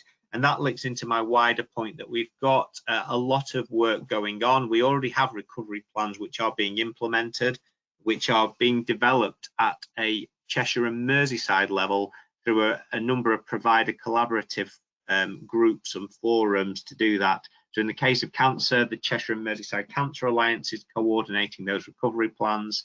In the case of the wider elective care programme linked to that, then the hospital cell provider collaborative is leading that. And we have plans, as I say, which are already being implemented, and they will be refined over the coming weeks to strengthen them and build them. And we have a number of initiatives which are going on to support that, including use of independent sector capacity. We've seen investment in some additional diagnostic facilities, including, for example, East Cheshire Trust have had a second CT scanner funded and installed on their site, and we are looking at implementing something called diagnostic hubs, which will help some of that recovery programme by increasing performance. As I touch on, the similar programs are happening around mental health services, and we are also developing plans around other areas such as primary care and ensuring that we have the capacity to meet public demand there. So I wasn't going to suggest to go into any more detail. Just in terms of highlighting some of the areas, the numbers which are quoted within the report, as we say, are January. You can see some of them particularly high. I would draw particular attention to the elective section within there, which covers cancer and it covers wider elective care, particularly around people waiting 52 weeks, where we have extended delays at many hospitals, particularly draw attention to Countess of Chester, who we're working very closely with because they have significantly higher proportional numbers than other patches, and we are working with them to mitigate that. So I'll take any immediate questions people have. Thank you. I can't see that anybody has. So Chris? Yeah, it's something that we mentioned in quality safeguarding performance recently, and I just thought I'd bring it up in light of Fiona and Andy's comments that it's around mental health, in particular the IAPT, that sort of in that performance report when it says all national targets are being achieved, it sounds good, but you know the recovery target is 50%. So you know, and some of the providers are doing slightly better, but it's still 40 to 50% of people just aren't recovering. And I think as we're moving into that sort of real focus on health inequalities, we talked in the performance element of quality and safeguarding, it's digging into kind of who's less likely to recover, sort of demographically, geographically, and what's that effect of people not recovering.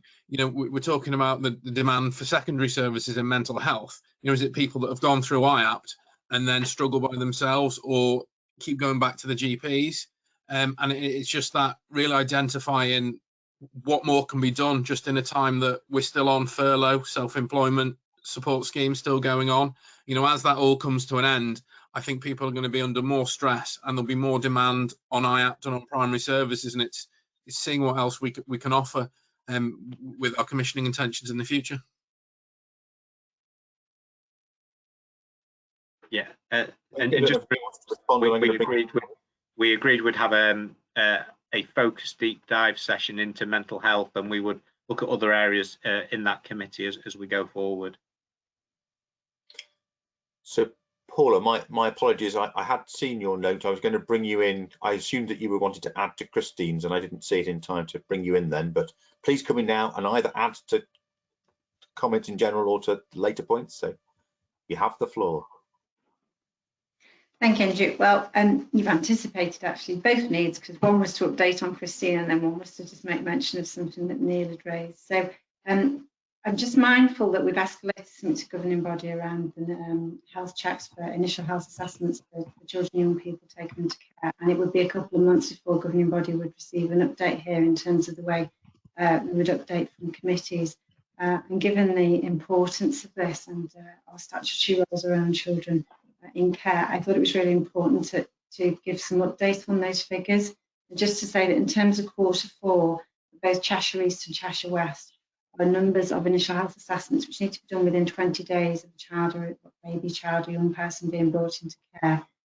We are now in Q4 back up into the 90s. And I did also just want to say a big thanks for all our specialist paediatricians who have been as flexible as they possibly could to make sure that they see as many of these children and young people face to face throughout the last 12 months, and making sure that they make that connection with them in terms of being able to talk to them. So I just wanted to give that update rather than wait for a couple of months. It's a highly improving position, which I think is important to have that on record. And the second point I just wanted to make is just thinking about the 52-week waits and the numbers that we have. I want to link it back to the planning guidance. In the planning guidance, there's a whole section in there about elective recovery. And one of the things that's in there is made mention of the importance of communication to patients. Now, I know Neil gave us a summary, so this is further into the document than just the summary. And I've listened to lots of colleagues in both secondary care and primary care, and also some patients who've been in touch to talk to us about how they feel about the level of additional anxiety this creates for patients in terms of their weight, and the additional work this creates for staff both in primary care and secondary care in terms of trying to support people, are really quite concerned about the lengths of time that they're waiting. And in the planning guidance, it does talk actually about maintaining effective communication with patients. And I just think that this is something we need to get as much of an arm around as we can, because I think it will be helpful for both patients and for all of our staff as well in both primary care and secondary care. And like I say, it is And I can't say it's buried in the planning guidance because it's only 20 pages to begin with, but it is in there, and it is important, and I think it is part of the solution. Just to assure on that, the trust are all writing to patients already. I guess there is a bit of work just around refreshing the content and making sure that's appropriate and the actions within the letters is appropriate, but they do all write to patients at intervals as well to keep them updated. Thank you. And I guess it was my point probably about the intervals. It's probably to do with the content, and we'll all be quite different, won't we, in terms of how we want to be communicated with and the level of detail that we need. And we have heard a lot from primary care colleagues about some of the additional pressure and stress that's creating in primary care. Thank you, both helpful and very timely points, and thank you for the update, Paula.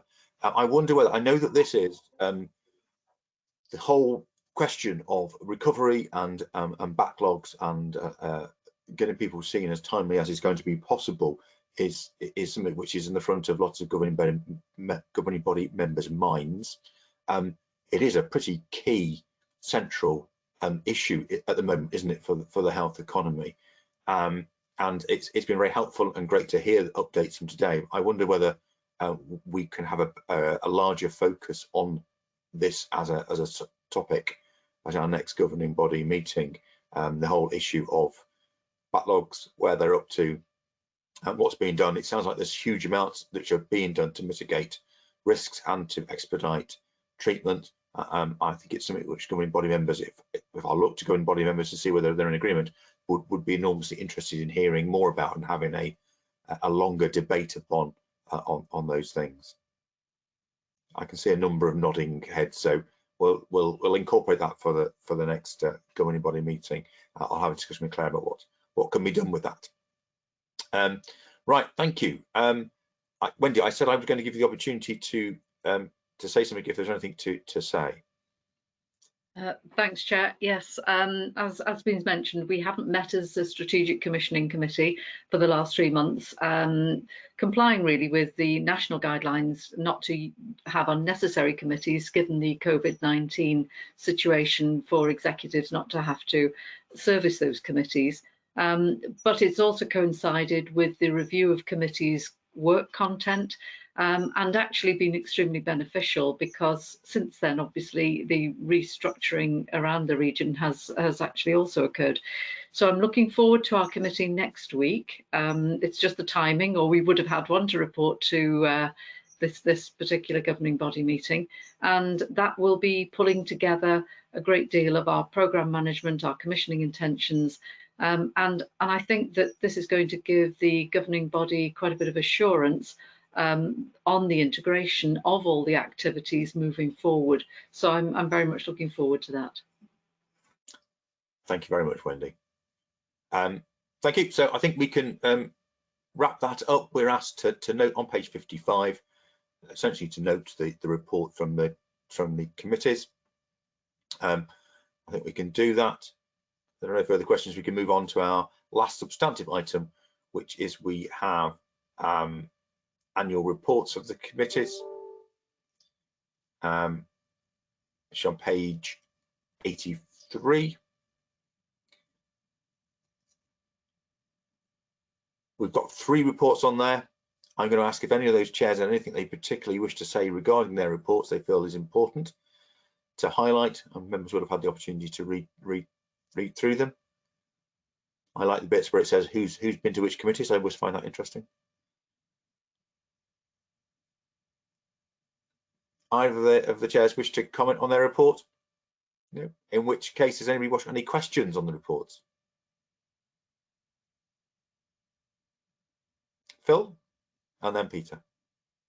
Thanks, Andrew. Just a really quick point, really, to make an offer for the corporate governance team to kind of pull the key findings from the annual reports together, just because I think that will be useful for us to triangulate between the committees. So say that for me again, Phil.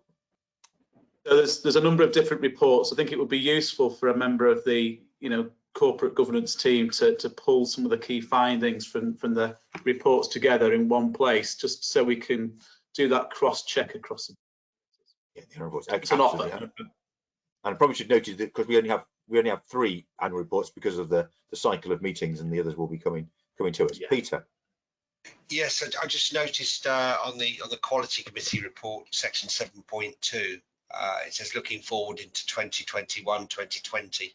So there's a small correction to make there. If these should be 21-22. Okay. Lovely. Any further comments on their reports? No. Okay. Thank you. We're asked to note the reports on pages 85, 95, and 109. We're asked to note the contents of each of those 3 reports, which I believe that we're able to do. Thank you. That moves us then to the forward planner. Phil, did you have a comment on the forward planner? Is that separate item? Yeah, thanks, Andrew. It was just to reflect that in the accountable office update, we mentioned that the annual reports and accounts will come back to governing body in June, and it might be that that's an update in June's accountable officer report, but I didn't see it on the forward planner, so I just wanted to note it. Yeah, that probably needs to be added on, doesn't it? Anybody else got any comments on the forward plan? No. Thank you. In which case we're asked to note the formal planner, and that takes us to any other formal business. Nothing's been notified to me in advance, so I'm assuming that there won't be anything unless there is something which has come up essentially during the meeting. I can't see anybody desperate to speak, in which case I think we can close the meeting. Just leaves me to thank you for your core contributions today, and I'll look forward to seeing you next month. Okay. Thank you. Thank you. Thank you.